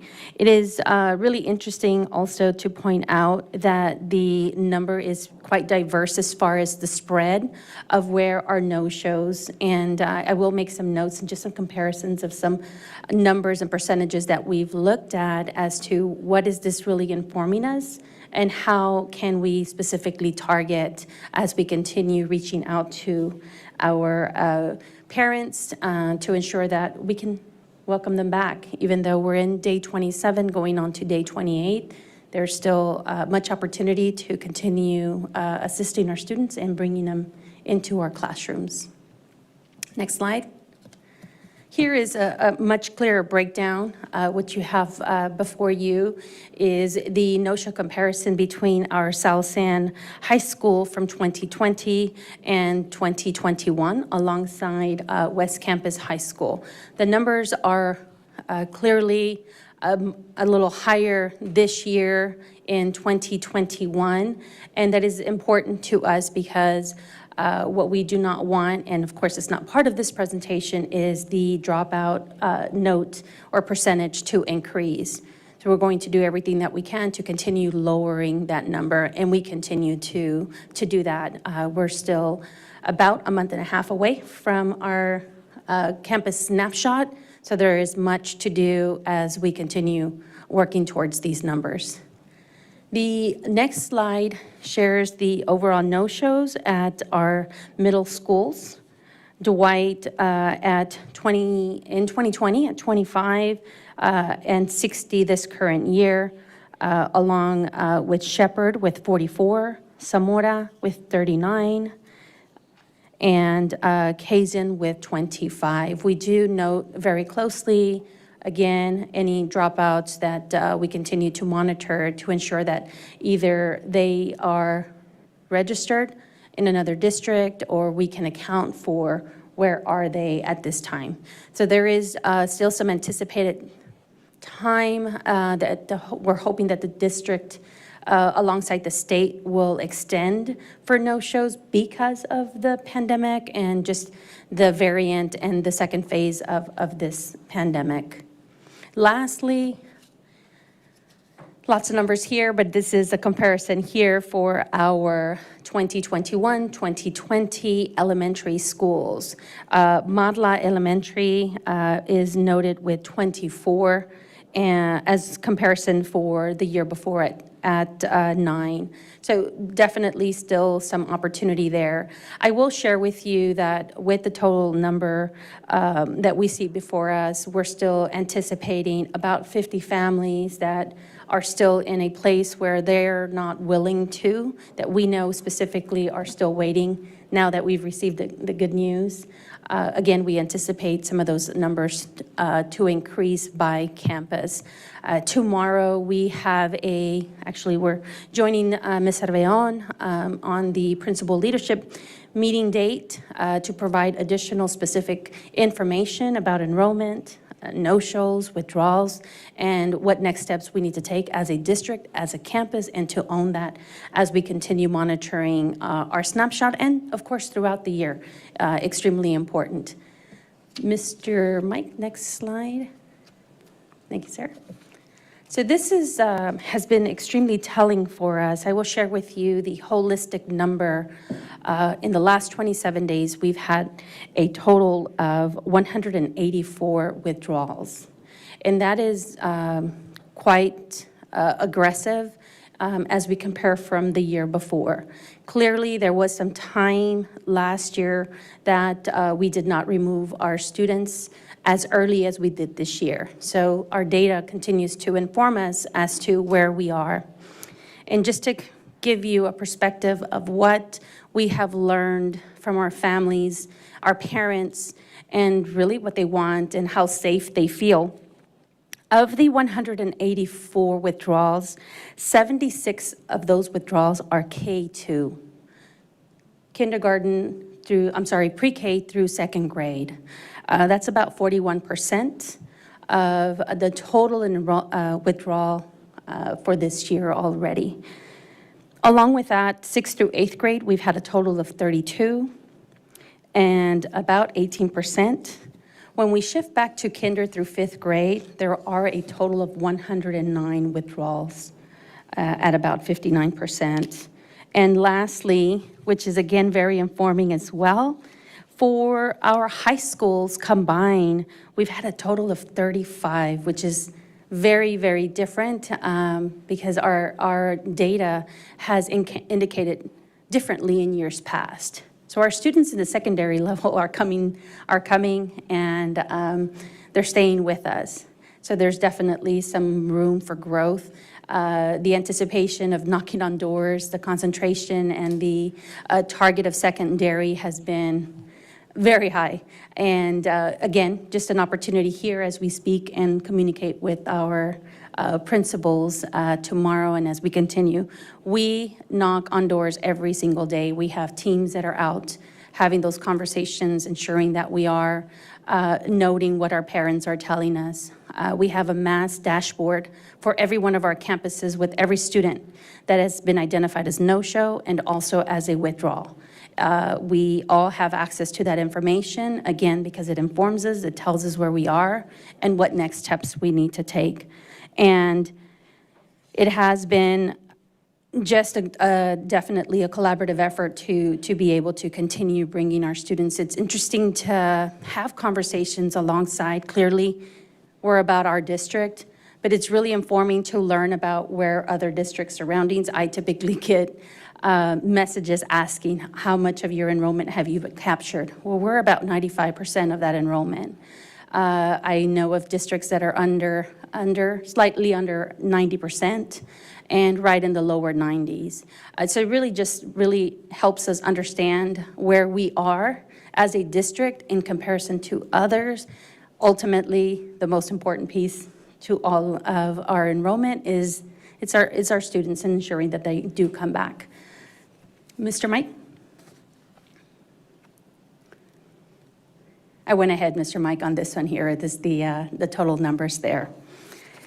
With the opportunities that we have had here most recently, the additional day school year, that works a little differently for us, and that is an opportunity to also keep and capture our kiddos, our students to remain with our district if that's something that the parent is willing to consider, because it allows the flexible day and hours and still ensure that our students are in the path to graduation.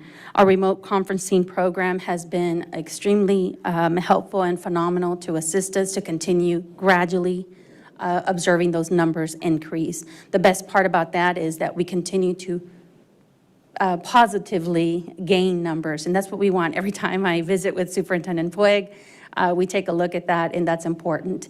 But then again, also our withdrawals, and we need to ensure that we're taking every moment possible to understand why our students withdrawing, and we're hoping that now with our virtual learning, we would be able to retain and bring back some of those students as well. That concludes President Arellano, Dr. Puig, our trustees, our presentation and an update. Went a little longer, but I mean, just worth the information and those percentages that overall that we monitor on a daily basis. Thank you. Thank you, Ms. Sendejo. Dr. Puig, do you have anything? Just want to reinforce a couple of points that Mrs. Sendejo made. And again, the best recruitment strategy that we have is a great retention strategy. And we are retaining kids by providing and selling an experience. And we have to ask ourselves every day, is this an attractive district? I say 100% yes. Look at the decisions the board made tonight about investing in teachers. That makes us an attractive district. So on educational issues, as Mr. Arellano pointed out at the top, we are aligned and selling an experience. We just have to keep that at the forefront. Thank you for your efforts in keeping that at the forefront, Mrs. Sendejo. Thank you, Dr. Puig. Does anybody have anything? Ms. Alderete? I think, just for me, on the outside looking in, right, our older ones are coming back. And as a parent who has grandchildren now, because my last one is not little anymore, even though I think he's little, but you know, the little ones, I think the parents are more scared, right? Because the little ones can't keep their hands to themselves. They like to touch each other. They like to be in each other's face. So I think there's that big fear factor. I don't think it's because we're doing anything wrong as a district. You know, it's hard when you turn on the tube and it's all you see is, death or, COVID and COVID. And so, I think a lot of that is the fear factor. So thank you for the hard work, because I have witnessed you guys out there. I see y'all working hard, and you have continued from beginning to today. So thank you for all your hard work and continuing to update us on this and batting every single time. Thank you, ma'am. Anybody else? Mr. Rodriguez? Thank you. No, I just want to second what Ms. Alvarez is saying. Certainly, the effort needs to be recognized because we're still in a pandemic. There's still, the data points are the data points, given where we're at as far as the pandemic, and the numbers are where they are.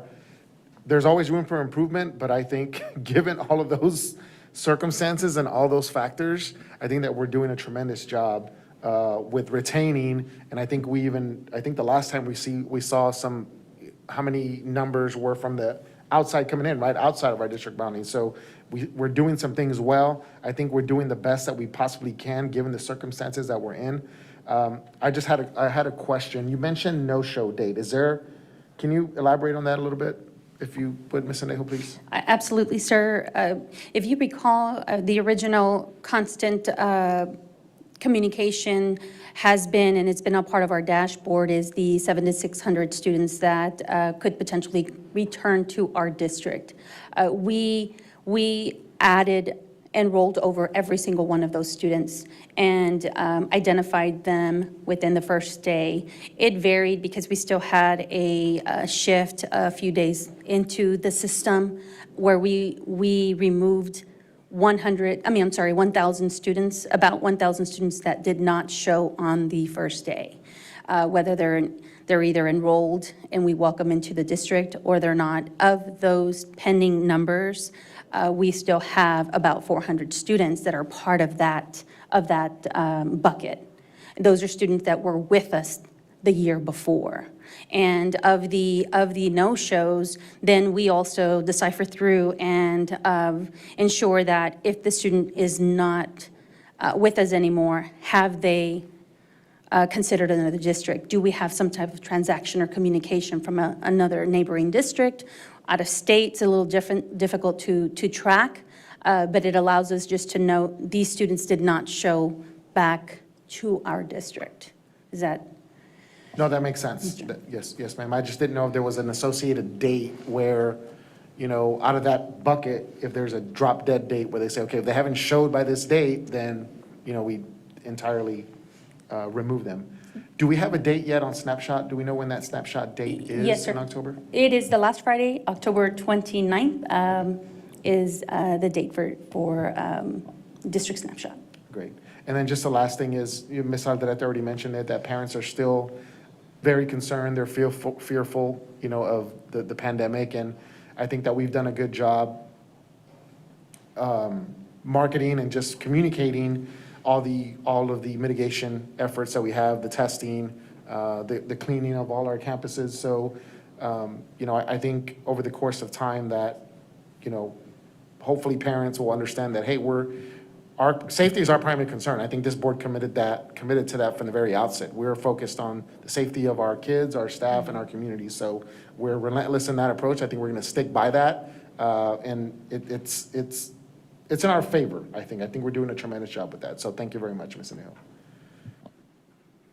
Thank you. And that was all I had. Thank you. Thank you, Mr. Rodriguez. Anybody else? Nobody else? Thank you, ma'am. Thank you, sir. Thank you, Dr. Next up is the August 2021 Quarterly Investment Report. Dr. Puig. Thank you, Chairman. Trustees, would like to invite Mr. Kingman up for a riveting presentation on the quarterly investment report and interim financials. Professor Kingman.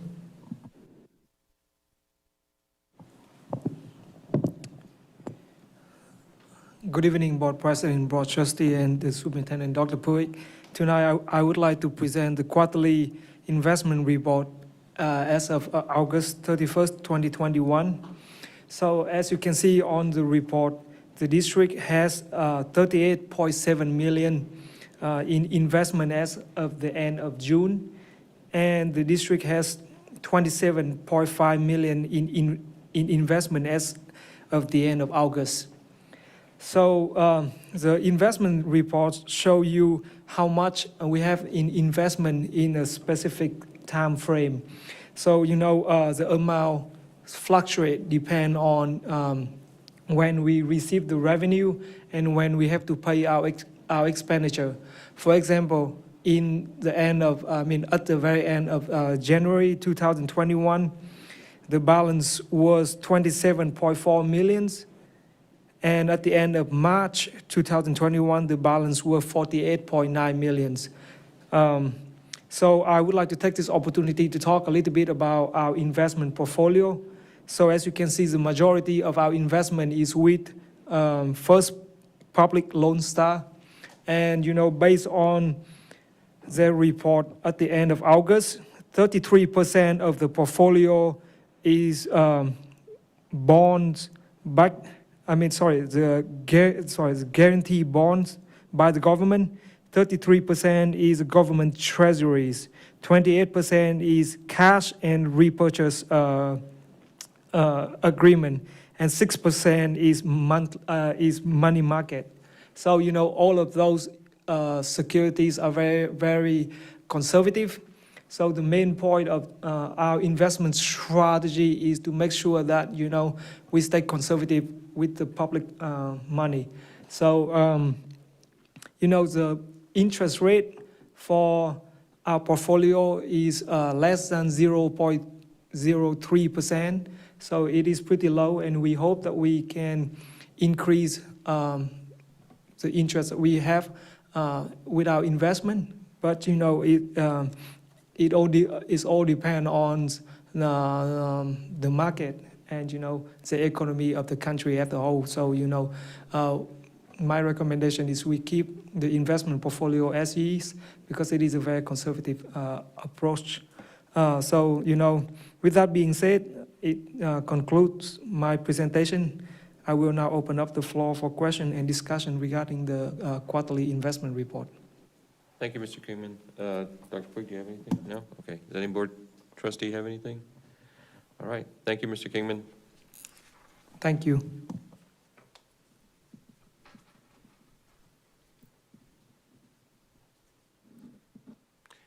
Okay, next up is the August 2021 interim financials. Dr. Puig. Thank you, Chairman. We will continue with Mr. Kingman. On the interim financials he presented last night to the Finance Committee. Yes, sir. Good evening, Board President again, and Board Trustee and Superintendent Dr. Puig. So I would like to present to you the interim monthly budget report for August 2021. At the end of the year, we still have a lot of accounting adjustment that we need to make. So that is the reason why, this financial is an interim report instead of the official monthly report like I presented in July and in June. So it also shows that the audit statement at the end of December hopefully will look a little bit different than the report that you are seeing right now. With that being said, though, the projection for the fund balance is on track to be right around 30 million or even go up to $31 million for the general fund. Dive into the report. So far, we collected 85 million in revenue and spent 76.7 million in expenditure for the general fund. And we also have right around 2 million in open purchase order. Now, the reason that the fund balance is going to increase is projected to increase to 30 million or even 31 million is because in August, we moved 4.1 million from the general fund to the ESSER fund. And also in 2021, we received 6 million in total from the tax note. So with the combination of moving the expenditure to ESSER fund and receiving $6 million in the tax note, that's the reason why the fund balance increased for the 2021 fiscal year. Moving on to the food service fund, we collected 5.4 million in revenue so far, and spent 5.4 million in expenditure. We still have right around $130,000 in open purchase order. So we might end the year in a slight deficit. But in 21-22, students, they come back to the campus, so we should return in to a normal year and normal operation. So, we should be able to build up the fund balance in 21-22. Moving on to the debt service fund, we collected 12.9 million so far in revenue, and we paid our debt payment for the 2021 fiscal year, which is 13.3 million. The only thing that we are still waiting on is we are waiting on TEA for the final settlement regarding the state revenue for 2021. And we also waiting on the final settlement for the IFA payment from the refinancing for the previous year bonds. This settlement is a very complicated process that our financial advisor, Mr. Quiroga, is working on through with TEA.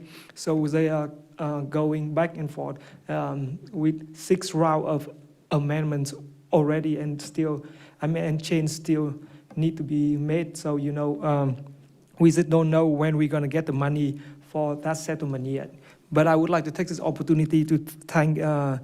Quiroga for his hard work and his help for this process.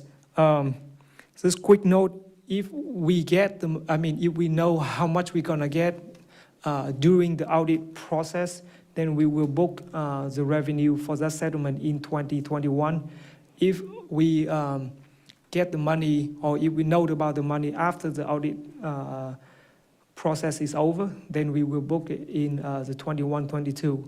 The budget for the 21-22 school years, we have the line for that settlement in there already. But if we get the money during the audit process, then I will make a budget amendment to remove that line and basically increase the amount that we receive in 2021. So as of right now, it looks like that we're going to be in the deficit just a little bit, right around 300,000 in 2021. But if we get the money, then obviously we will not be in the deficit anymore. But that's the nature of the settlement that I want to present to the board. With that being said, it concludes my presentation for the August budget report. I will now open up the floor for question and discussion. Thank you, Mr. Kingman. Does anybody have any questions? Hearing none. Thank you, sir. Ms. Prado. I just want to make one comment. Mr. Kingman, you made this presentation to the Finance Committee, and thank you. I've always been big on fund balance, and I told Dr. Prague at the Finance Committee, I'm so happy. I think it's been a long time since we've seen a 30 million general fund balance. So I'm really pleased at all the work that you and your staff has done. But even more so, it's reassuring to know that this coming year, we won't have to dip into the tax subsidy fund to pay our debt service payment. So I'm glad to hear that. Thank you, Ms. Prado. So one quick note about the tax subsidy. So what we did is we already moved the direction of where we're gonna get the tax subsidy. So in prior year, we get the tax subsidy, we direct it to the general fund. And next year, we will direct the tax subsidy straight to the debt service fund. So moving forward, the tax subsidy will be part of the revenue that we collect for the debt service fund, and we automatically, basically, will use that money to pay for the debt service payment. It was my understanding that we also were getting our settlement. Yes, so that is on top of the On top of it. subsidy, ma'am. Okay. Yes. So can we use that settlement money to pay the debt service payment instead of the tax subsidy fund? If we not end up in a deficit, then definitely we can save the tax subsidy to and put it in the debt service fund balance. Yes, ma'am.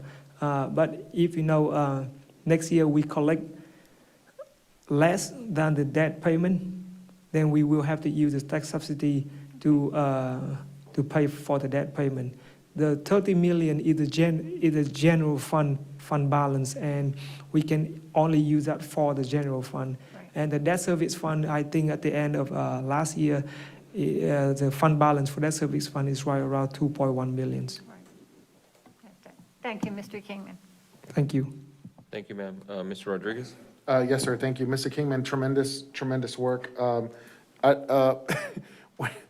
Whenever we bring back the stipends, we might want to include a stipend for Mr. Quiroga for his eye visions and glasses. I'm sure he's going blind on all the numbers that he's looking at and all the communications with TA and back. I just have one question. Is it reasonable to assume or take the position, Dr. Puig, that had all of the work that Mr. Quiroga is doing now been done before August 31st, would we be in a deficit on the debt service side?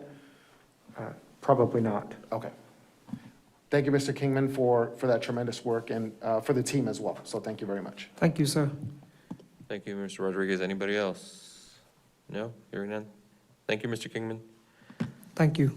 All right, so next up is number 5, West Campus construction update. Dr. Puig. Thank you, President Ariano. Mrs. Sendejo, we have a good update to give here. Yes, ma'am.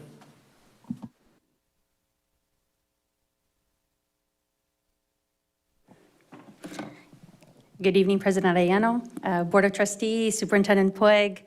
It's great to be here to celebrate where we are. Couldn't pass it up, and had to post our homecoming here in the next few weeks for our West Campus High School and on a Thursday night light. So we hope that you are part of it. We do have a special treat dinner for our trustees and their family members, and we hope to see you there. In addition to that, next week on September 23rd, another Thursday Night Lights for our West Campus Cougars, we have our Thursday Night Lights Partner Showcase, and we will welcome our partners from our care zone, other partners in our district, to come out and celebrate just Thursday Night Lights with our community, provide information, and just excite all the good things that are taking place in our district. So we hope to see you there for that as well. And yes, we also have some goodies for that evening as well. But with that, President Arellano and our trustees and Dr. Puig, we do have our West Campus High School construction update. Like Dr. Puig likes to say, and it's kind of resonated with me, we are on scope, we are on time, and we are on budget. Actually, a little under budget, which is great. And along with that, just really want to take the moment to lift our students and to lift our staff. When the phase 3 came into consideration and what was going to take place with the learning spaces and the time and the commitment from our students, our staff there, it was a lot to process, a lot to reflect. We had conversations about where are we going to find 11 additional learning spaces throughout this phase of our construction and renovation. And that has happened. And our staff, our administration, and our students have just really persevered through all that. So we appreciate them and want to lift them tonight because of it. The best part about it is that whether it's staff, visitors, the company, our architects, extremely complimentary of our students, of our staff, and of the flow. So we appreciate all our Cougars this evening and just a little longer, and we're going to open up some learning spaces here in the next few weeks. Excited about that. Mr. Mike, I'm going to give it a try here. Oh, perfect. This next transition slide here provides the two particular pictures that you observe. There are two pictures of one of our art classes. They are actually about 1,200 squares, a little larger than the traditional standard classroom of 785 square feet. So it's really great to see. They will be equipped with sinks and the ability to be able to spread out the art pieces and just the learning space overall. So excited to see the transformation. You see the transition between the walls there, the insulation, and also the tape and float I am sure that we are much along, and so if you had not had the opportunity to one visit, or you have and you want to return, by all means, this is the time. Along with our weekly meetings with our owner, architect, contractor, our OACs, we have a weekly meeting that consists of the following bullets that you see before you, from safety to new business, anything that we have to discuss. Every single week it happens, every Thursday. And it has just been a tremendous effort and collaboration with our owner, our district, our architect, and our contractors, and any support from our district and our departments that are a part of this. We discuss safety of every week. This morning, Chief Tovar pointed out a safety item that we immediately took care of, and that's important. So we appreciate that, Chief. And it's just, again, being vigilant and observant of what's taking place, because we do. We do have the contractor there on a daily basis. And we also have learning, academic learning time that's taking place from very early in the morning to later in the day. And that's important that we're mindful of what is taking place every single minute of the day. Quality control is always important. We want to ensure that our foremen, our crafts are also observing what is taking place and how we can ensure that the quality is there. Our schedule, our work, we review our Gantt chart on a weekly basis and talk about anything that may have a lead time that may transition differently. We have been thankful that there has not been any type of weather impact through the project, and God willing, it'll continue that way. Any request of information that has been requested on behalf of our district, our architects, or our contractors to the city has gone really well. At this time, we have not had any change order requests, and if we were to, we would be presenting those to our board. Financial billing, we're working very closely with Mr. Kingman. Our process is in place. We've processed one billing app for the contractor, and we continue to consider a couple of others here in the near few weeks. In addition to that, we always review our previous minutes, and we talk about any new business or anything that may come up on behalf of the owner, the architect, and the contractor.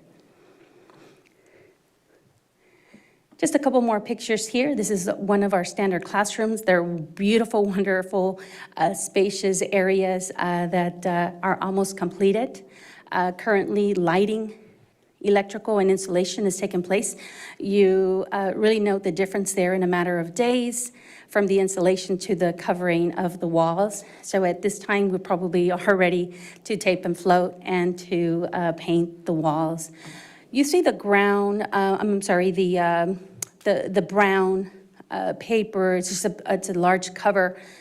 We have been restoring and keeping our floors as best as possible. We do have the match to continue. There will be different patches. As a matter of fact, I'll make a quick reference here. In the bottom picture, well, actually both, you see the difference because there's some additional flooring that needs to take place, and we do have the exact match to be able to take care of that.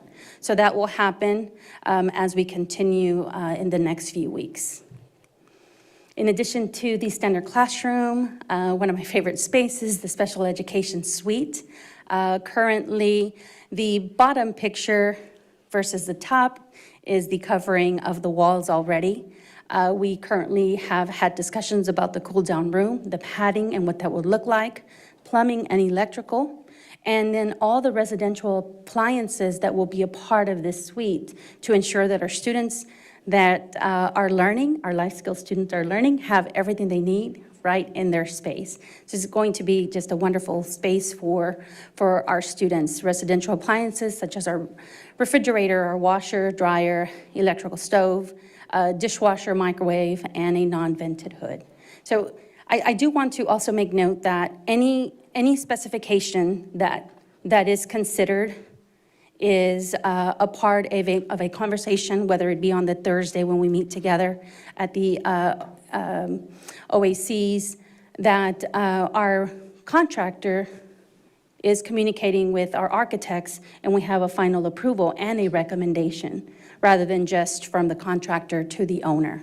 And honestly, I just feel that that's the best communication, and they want the very best interest, and both do. So it has been very, very smooth and such a great path to be a part of. Technology, we had minimal transitional technology in this particular phase. We're currently working on the wireless application protocol, which Ms. Peña, along with our department, have been a part of that.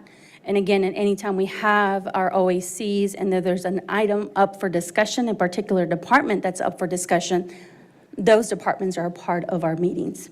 In addition to that, we do have a West Campus High School representative, whether it's our principal or any designee that our principal provides for that day and time, to ensure that if there's anything that our campus is needing, we can clarify at that time. Whoa. One of the major transitions in this particular renovation will be our HVAC.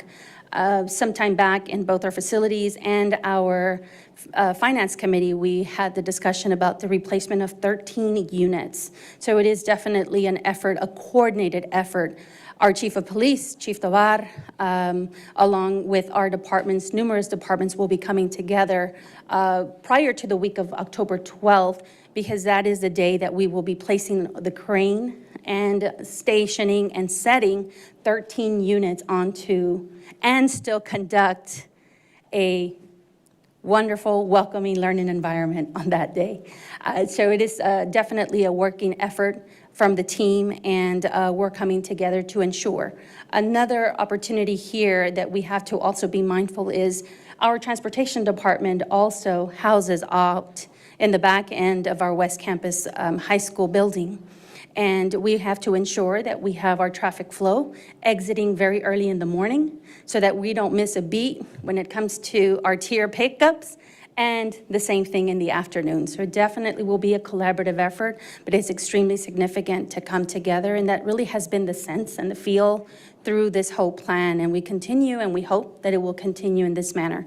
I would like to conclude with sharing, and this is just great news to be able to share with Mrs. Cardenas as well, that by the end of October, we will be able to transition part of our furniture into those new learning spaces to welcome our kiddos in hopes that everything goes accordingly in the beginning of November. So that is the timeline to welcome our students into those learning spaces, pending our suite for the nurses suite and our life skills. We're anticipating that that will be the welcome as well, and we will transition that. Once we shift over into those learning spaces, we do have 2 additional classrooms that will be worked on in addition to the athletic coach's office downstairs to be able to equip about 13 to 14 coaches in that space. So we're excited about that. Those will be next moves and next updates that we'll continue to share with Superintendent Puig.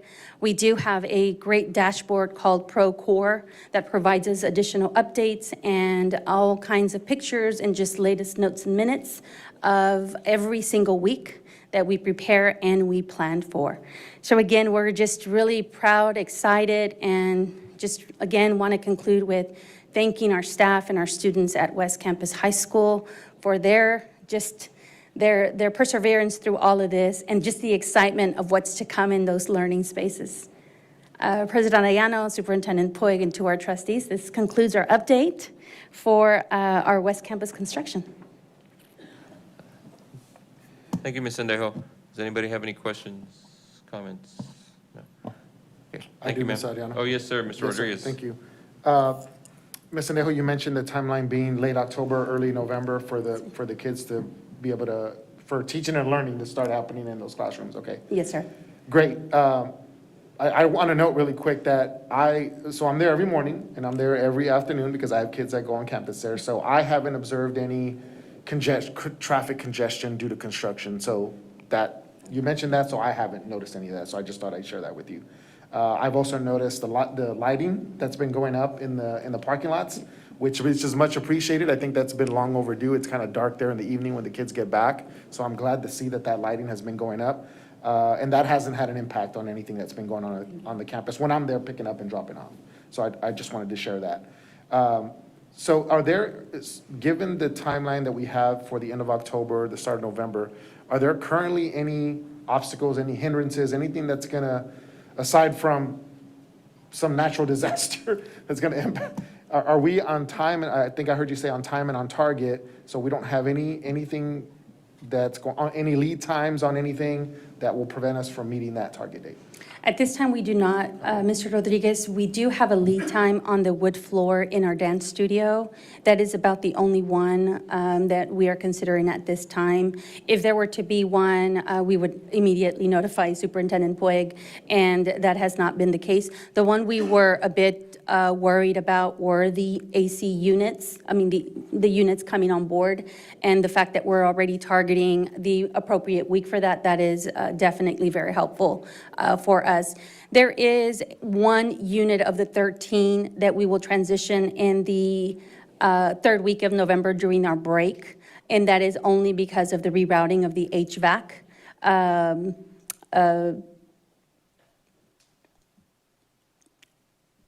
And if we get the approval to not have to go through that route, given the permit, we should be in very good shape. I will share with you what we currently have and everything that's in place. We have the appropriate circulation, air and ventilation into which is our Mac lab. The only thing is that we're outfitting our Mac lab with 28 new computers, so it may bring up a little more heat, and we just want to be mindful of that. Other than that, at this time, no, sir, it doesn't anticipate any kind of transition in those areas to move on to those 8 spaces along with the 2 art classrooms, because we still have 2 more classrooms that need to be built. And if you recall in the walkthrough, and this is by far the area that we have to lift, is the quad, I call it the quad, and that's where we have 4 classrooms. There are English classroom teachers in the classrooms. It's an open area, and we've done every effort to keep it going and flowing. And once we transition our students, we'll begin those 2 learning spaces, classrooms. Perfect. And then, do we have a date yet? You mentioned those HVACs, the crane being on station, and do we have a date for that yet? Yes, sir. It's the week of the October 11th. October 11th. Yes, sir. Actually, it's the target date is the 13th and 14th, but I just kind of placed it as the week of October 11th just to ensure that we have the appropriate plan for it. We anticipate about 4 to 5 hours to place the units onto the rooftop, and we want to ensure that we're able to keep the academic day, in addition to our routes from the morning transportation and our PM transportation as well as extracurricular activities. So we're anticipating that it will work, but it's definitely going to be a mass collaborative effort from our electrical to Chief Tovar, our transportation coming together to put that plan in place. So it's already a conversation that's taking place. Yeah, no, good to hear, because we also got the bus barn, and the buses are coming and going. That's So, exactly right, no, a sir. lot of coordination will need to be had there. Thank you for that, Ms. Sendejo. These are just questions that I was typing out as you were giving the presentation. What hours? Do we have hours for the crews that are working there? Are they working early? Are they working late? How what are the hours that they're putting in to try to meet the deadline and get the spaces Yes, ready? sir. Right now, the hours, our standard hours are 7 till about 6. Starting this Saturday, the crew will be there every single Saturday. Yes, sir. Okay, great. And then just the last thing, I just wanted to give my feedback on, so I was there last week for an open house. I have, kids that go on campus there, and just talking to teachers, talking to staff, taking a tour of the spaces, and, I just want to give kudos to Ms. Cardenas for deploying whatever strategy she had to deploy to get those learning spaces ready for our kids, because we had other parents walking through there, right? And I'm sure that if any other board member here, certainly I feel like, if I'm thinking to myself, other parents that are walking through this campus as it sits here today, our kids there are much more deserving And we're working on it. We're certainly working on it. But to see the unity, the love, the commitment, just the loyalty and just the overall attitude, right, that they have of just being West Campus Cougars. And I mentioned that to Dr. Puig, when I let him know that I was going to be on campus for that open house. They're committed, they're there, they know that things are coming, but my concern is how long is that sustainable, right? How long can those parents live on hopes and dreams, right? That sure they see activity that's going, but I think they need to start seeing some finished products. So that's why my questioning was, what the timeline is. Are we on time, on target? So, I hope that this board continues on their commitment, when we reopened all these campuses, a couple years ago, to provide that experience. At the top of the meeting, Dr. Puig, you mentioned we're selling an experience. And, Ms. Cadnas and her team there are doing a tremendous job all the way around from top to bottom in trying to create, maintain, and sustain that experience. And, we're hopeful that, that those classrooms will come to fruition and they'll be able to have more space. But you're right, those 4 English classes, when I walk through there, I'm like, when can we get these guys in their classrooms, right? So, but I certainly appreciate all the hard work that's going on, certainly from PBK, all the teams that are involved for construction. So if you can thank them on my behalf, on our behalf, for all the work that they're doing, and we look forward to the finished product. So thank you very much, Mr. Neal. Thank you, Mr. Ariano. Thank you, sir. Anybody else? Ms. Alderete? I got to take the tour, right? I asked I'd like to see what was happening because we didn't, we got the talk, but we hadn't seen it. So I got to walk through that. And, Mr. Rodriguez is right in that, we're going to see some finished product, right? That's important. But to talk about the atmosphere there, to me, it's like a college atmosphere, right? You have these open spaces. They have made it work. They were very creative. They were very open to just figuring it out. And that shows that these educators are here to educate, that they're here truly for the children, and they absolutely have made an experience that I'm sure these kids will never forget. Because I thought it was pretty cool when I walked through and you had these open spaces and these kids were able to function in these open spaces and they're doing quite well. So thank you. I can't wait to see the finished product. And, they're still building here. Houses are going up, and as quick as they're going up, they're being sold.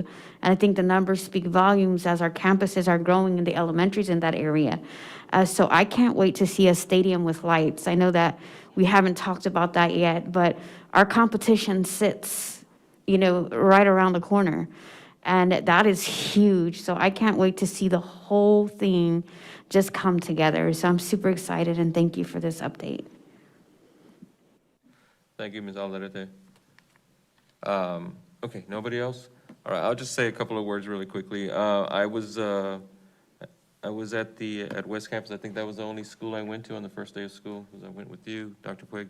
And Dr. Puig took me on a tour of the construction that was going on. And it's good to see that it's getting there. It's getting there, hopefully, a little earlier than normal, than what we thought. But one of the other things that I saw was that the students that are there that are kind of displaced and having those little mini classrooms, and we need to get them out of there as soon as possible and into those classrooms. So I appreciate everything that's being done to get that and make that happen. Thank you, Ms. Zendejo. All right. So we're moving on to the next item will be, the board will move on to individual items for discussion and possible action for each item. If there's a discussion, each board member will be given up to 3 minutes to discuss per round, maximum of 2 rounds. Discussion and possible action. Item, there's only one item.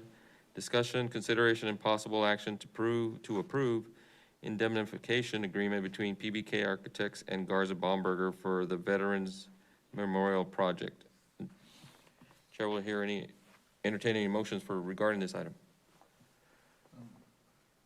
Mr. Flores. Thank you for recognizing me. Thank you for recognizing me, Mr. President. Dr. Puig, do you have a recommendation on Oh, I'm this? sorry, yes. Yes, sir, I do. I'd like to recommend that the board approve the indemnification agreement between PBK and Garza Baumberger for the Veterans Memorial Project.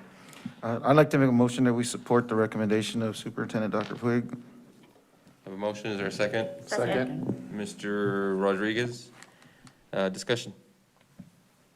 Mr. Flores? Okay, thank you, Mr. President. I just want to say on this one item is that I'm grateful for legal counsel, Mr. Wilson, Mr. Sanchez, for working on this project to make sure that all the obstacles and all the hurdles were crossed between the architectural firms that's started this project back in 2014 to PBK that's going to be able to take this and probably make it better. And so I'm grateful that that's happened. Just to speak to the Veterans Memorial Project itself, I appreciate everybody's efforts from, to the soon committee meeting, but Dr. Puig and the administration team and the board members that are supporting this shrine, this testament, this recognition and appreciation for South San servicemen and women that have served in the past, that are serving now, and that are certainly going to serve in the future.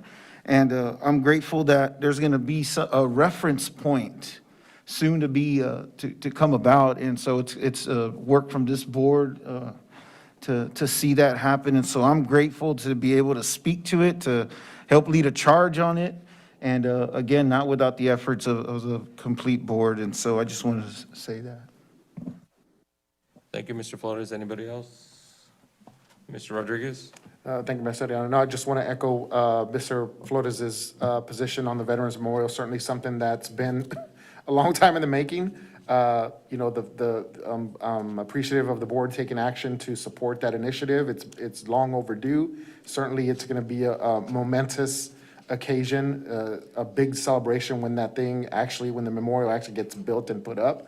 So if we can start planning for that now, whatever, the facilities committee, the memorial committee, a big extravaganza, because it's certainly going to be worthy of it. So I just wanted to make those remarks. Thank you. Thank you, Mr. Rodriguez. Anybody else? No? Okay, I keep forgetting to turn the clock on. So I'll recognize myself for a couple of minutes. So before I do, Dr. Puig, is it okay to talk about the things that we've been talking about for the interim? Okay. Mr. Flores, Dr. Puig and I have been talking about what to do with the site this year.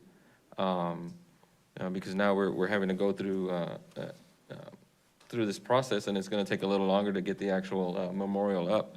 So one of the things that the ideas that we're bandied about is, and that I think we're landing on, is to go to the site and have our own people at South San, our own maintenance people, go and set up the poles and put the flags up before the football game. And the vision is to have the American flag, POW, MIA flags flying next to it, and then the service flags with them. And hopefully we'll be able to get that done before that, so we can have a big celebration and a wreath put out there with those flags flying, and hopefully maybe we'll have everybody out there, the veterans around the district.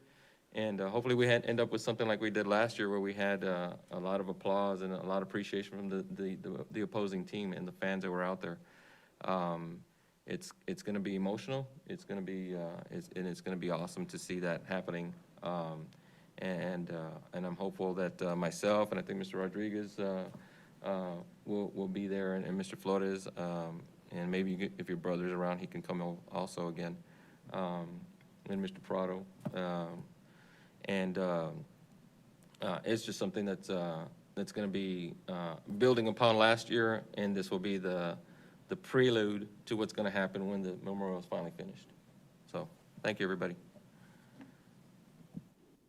All right, so we have a motion and a second. Ms. Martinez, roll call, please.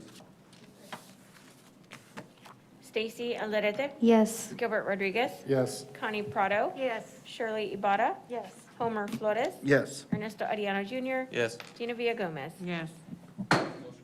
Motion carries 7-0 vote.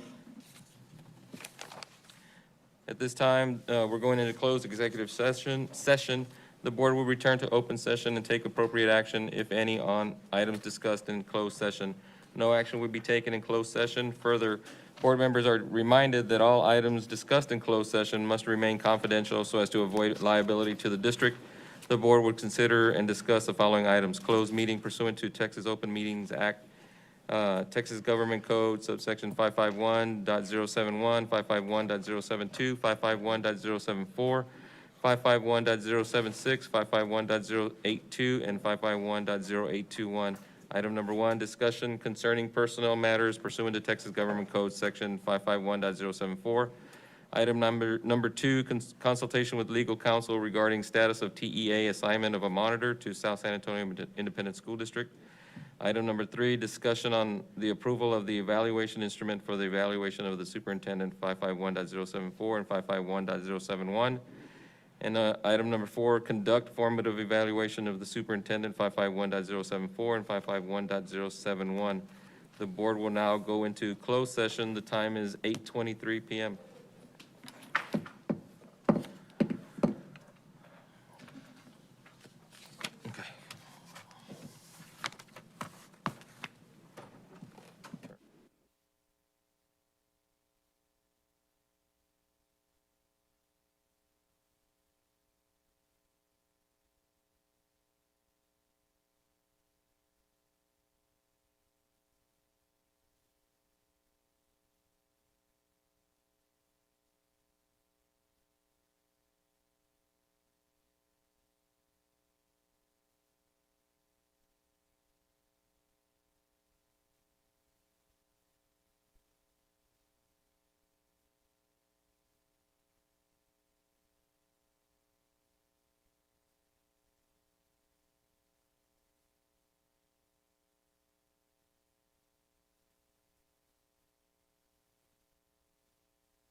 We're now back in open session for action relative to items considered during executive session, and the time is 11:21 PM.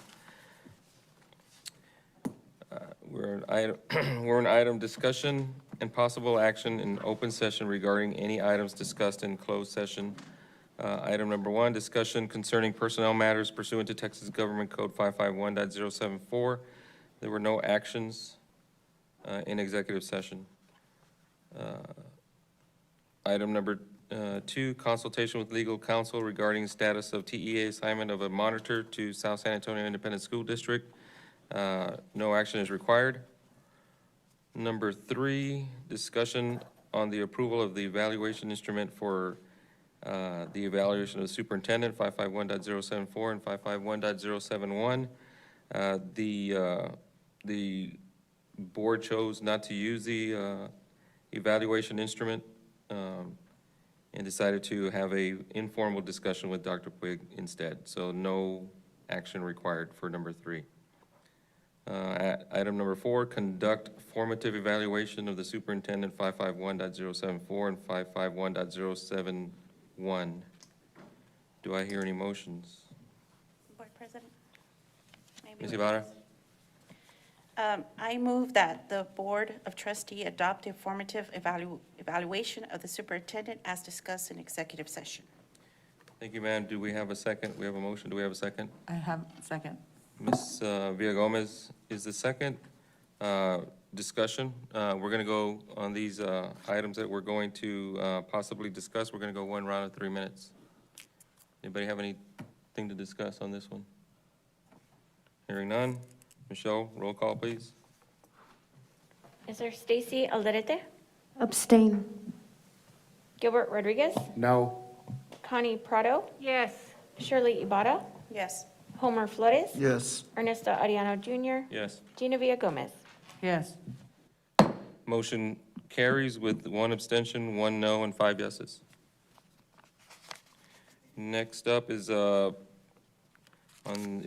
discussion, consideration, and possible action of the written reprimands of the superintendent that were approved on August 31st, 2021 by the Board of Trustees. Do I have a motion? I have a motion. Ms. Ibarra has a motion. I move that the Board of Trustees adopt the written reprimands of the superintendent as discussed in executive session. Thank you, ma'am. Do I hear a second? I'll second. Discussion. I actually have a substitute motion. We have a substitute motion from Mr. Rodriguez. I move that we rescind the written reprimands to the superintendent. We have a substitute motion. Do we have a Second. second by Ms., I think it's Ms. Alderete, right? I think I heard her. Okay, roll call, please. Clarification? Yes, ma'am. What are we voting on first? Mr. Rodriguez? We're voting on Mr. Rodriguez's substitute motion The substitute first. motion. Yes, roll call on the substitute motion, Ms. Martinez. Yes, sir. Stacy Alderete? Yes. Gilbert Rodriguez? Yes. Connie Prado? No. Shirley Ibarra? No. Homer Flores? No. Ernesto Ariano Jr.? No. Gina Villagomez? No. Substitute motion fails, 5 yeses, 2 yeses, 5 noes. So we're back to the original motion. We had a motion and a second. Do we have discussion? If I may be recognized. Mr. Rodriguez? Thank you. The hypocrisy of this board majority, right? I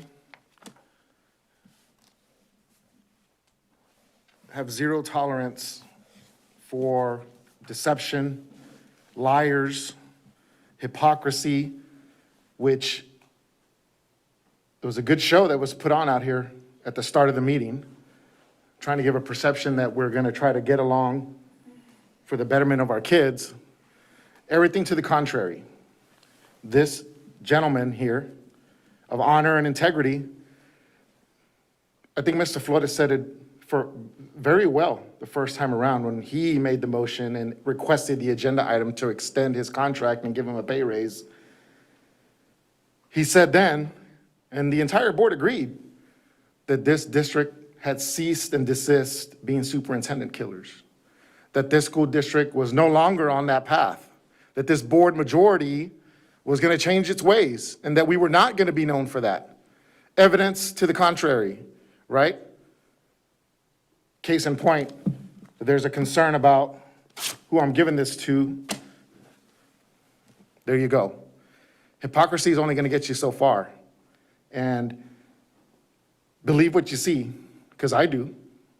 I had to learn the hard way, though. This young man does not deserve to be treated this way.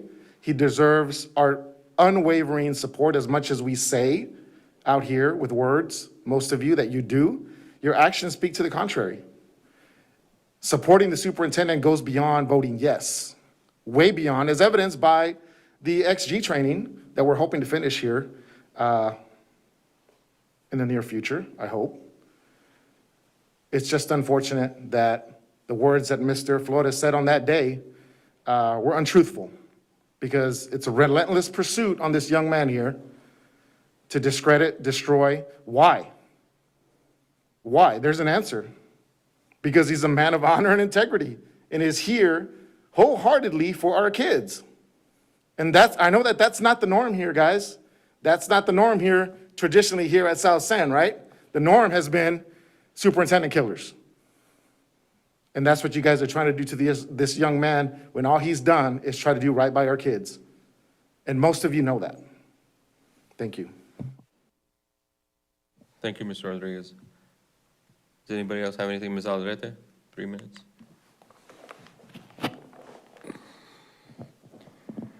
When we started this meeting, the board president gave his remarks, and his remarks were, and I may not say them exact as he said them, but he said that, it shows, 7-0, 7-0, 7-0, the vote, what you see out here isn't what happens back there. I've said it before and I'll say it again. I've taken responsibility for my behaviors when I stand up to people and I may not do it in the right way.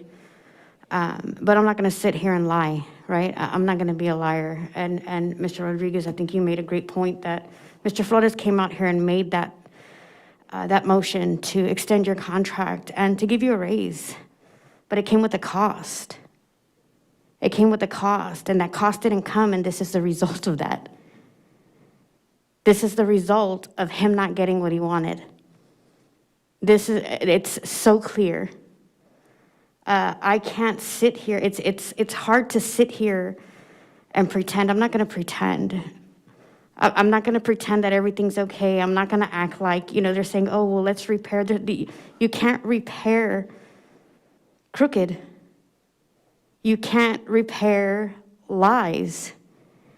And people sit here and they act like they're innocent, but we know who calls who tells who what to do. We know, how it's prepared. We know it all. And this gentleman that has put his whole heart and soul on the line for our kids, and it's all he's done from beginning to end to this day. And to sit here with this ridiculousness and hold our staff here just to make a point to scratch somebody's itch is disgusting. This man loves the children that are here. He's put everything he has into our district. He upped where he was from and came here to give his all, and this is how he's treated. You're not from here, sir. You're not South San, and that's what makes you perfect. You're not the old. You're not the past behavior. You're not connected to anybody. And I refuse to be a part of this. This is ridiculous. And we all know here, there's plenty of, they're going to sit here and pretend that it ain't happening. But there's lots of proof that it did. And I apologize to you, sir. I really apologize to you. This is so sad.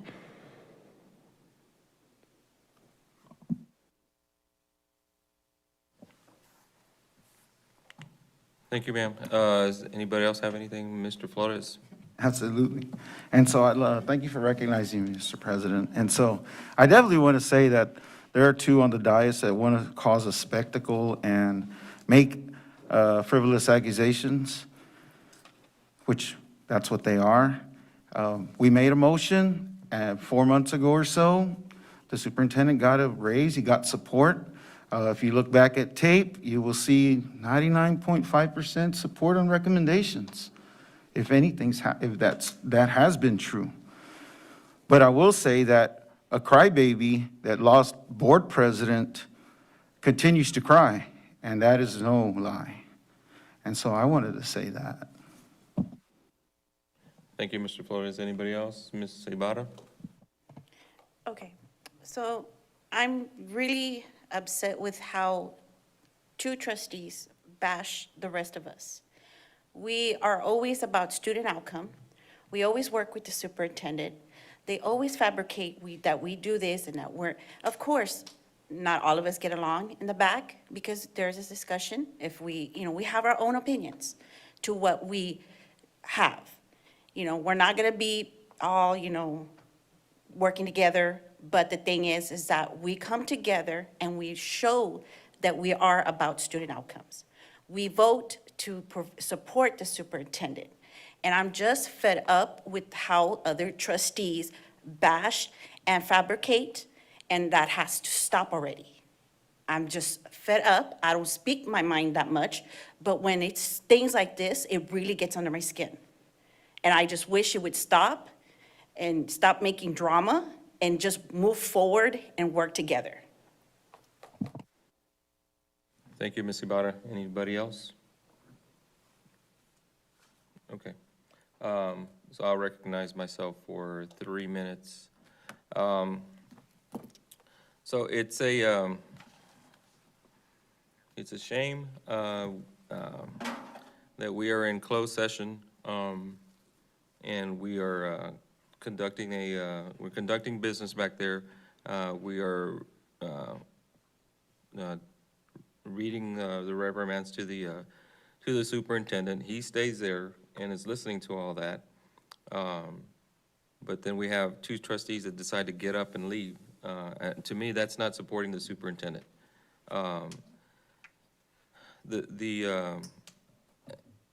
As legal counsel told us back there,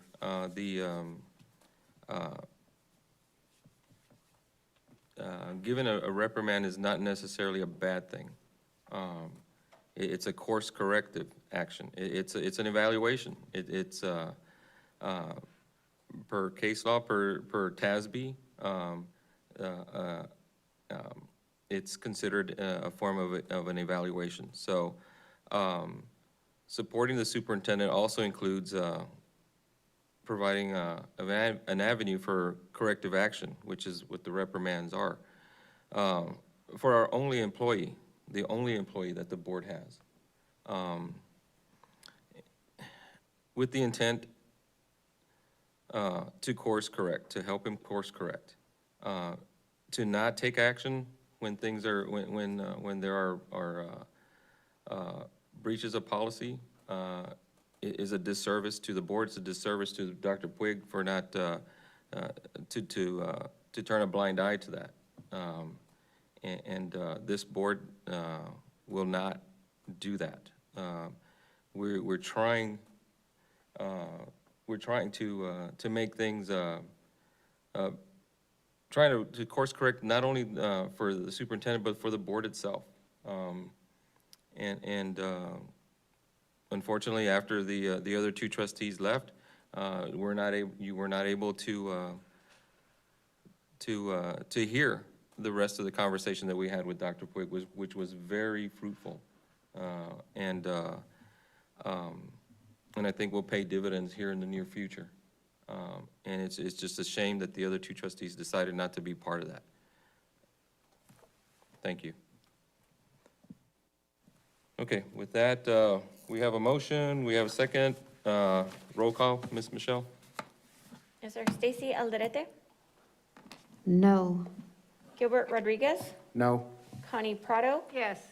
Shirley Ibarra? Yes. Homer Flores? Yes. Ernesto Ariano Jr.? Yes. Gina Villagomez? Yes. The motion carries with a vote of 5 yeses and 2 noes. The chair will entertain A motion to adjourn the meeting. Motion to adjourn. Motion to adjourn by Ms. Alderete. Second. Second by Mr. Rodriguez. All in favor? Aye. Aye. All opposed? Meeting adjourned at 11:36 PM. Thank you, everybody.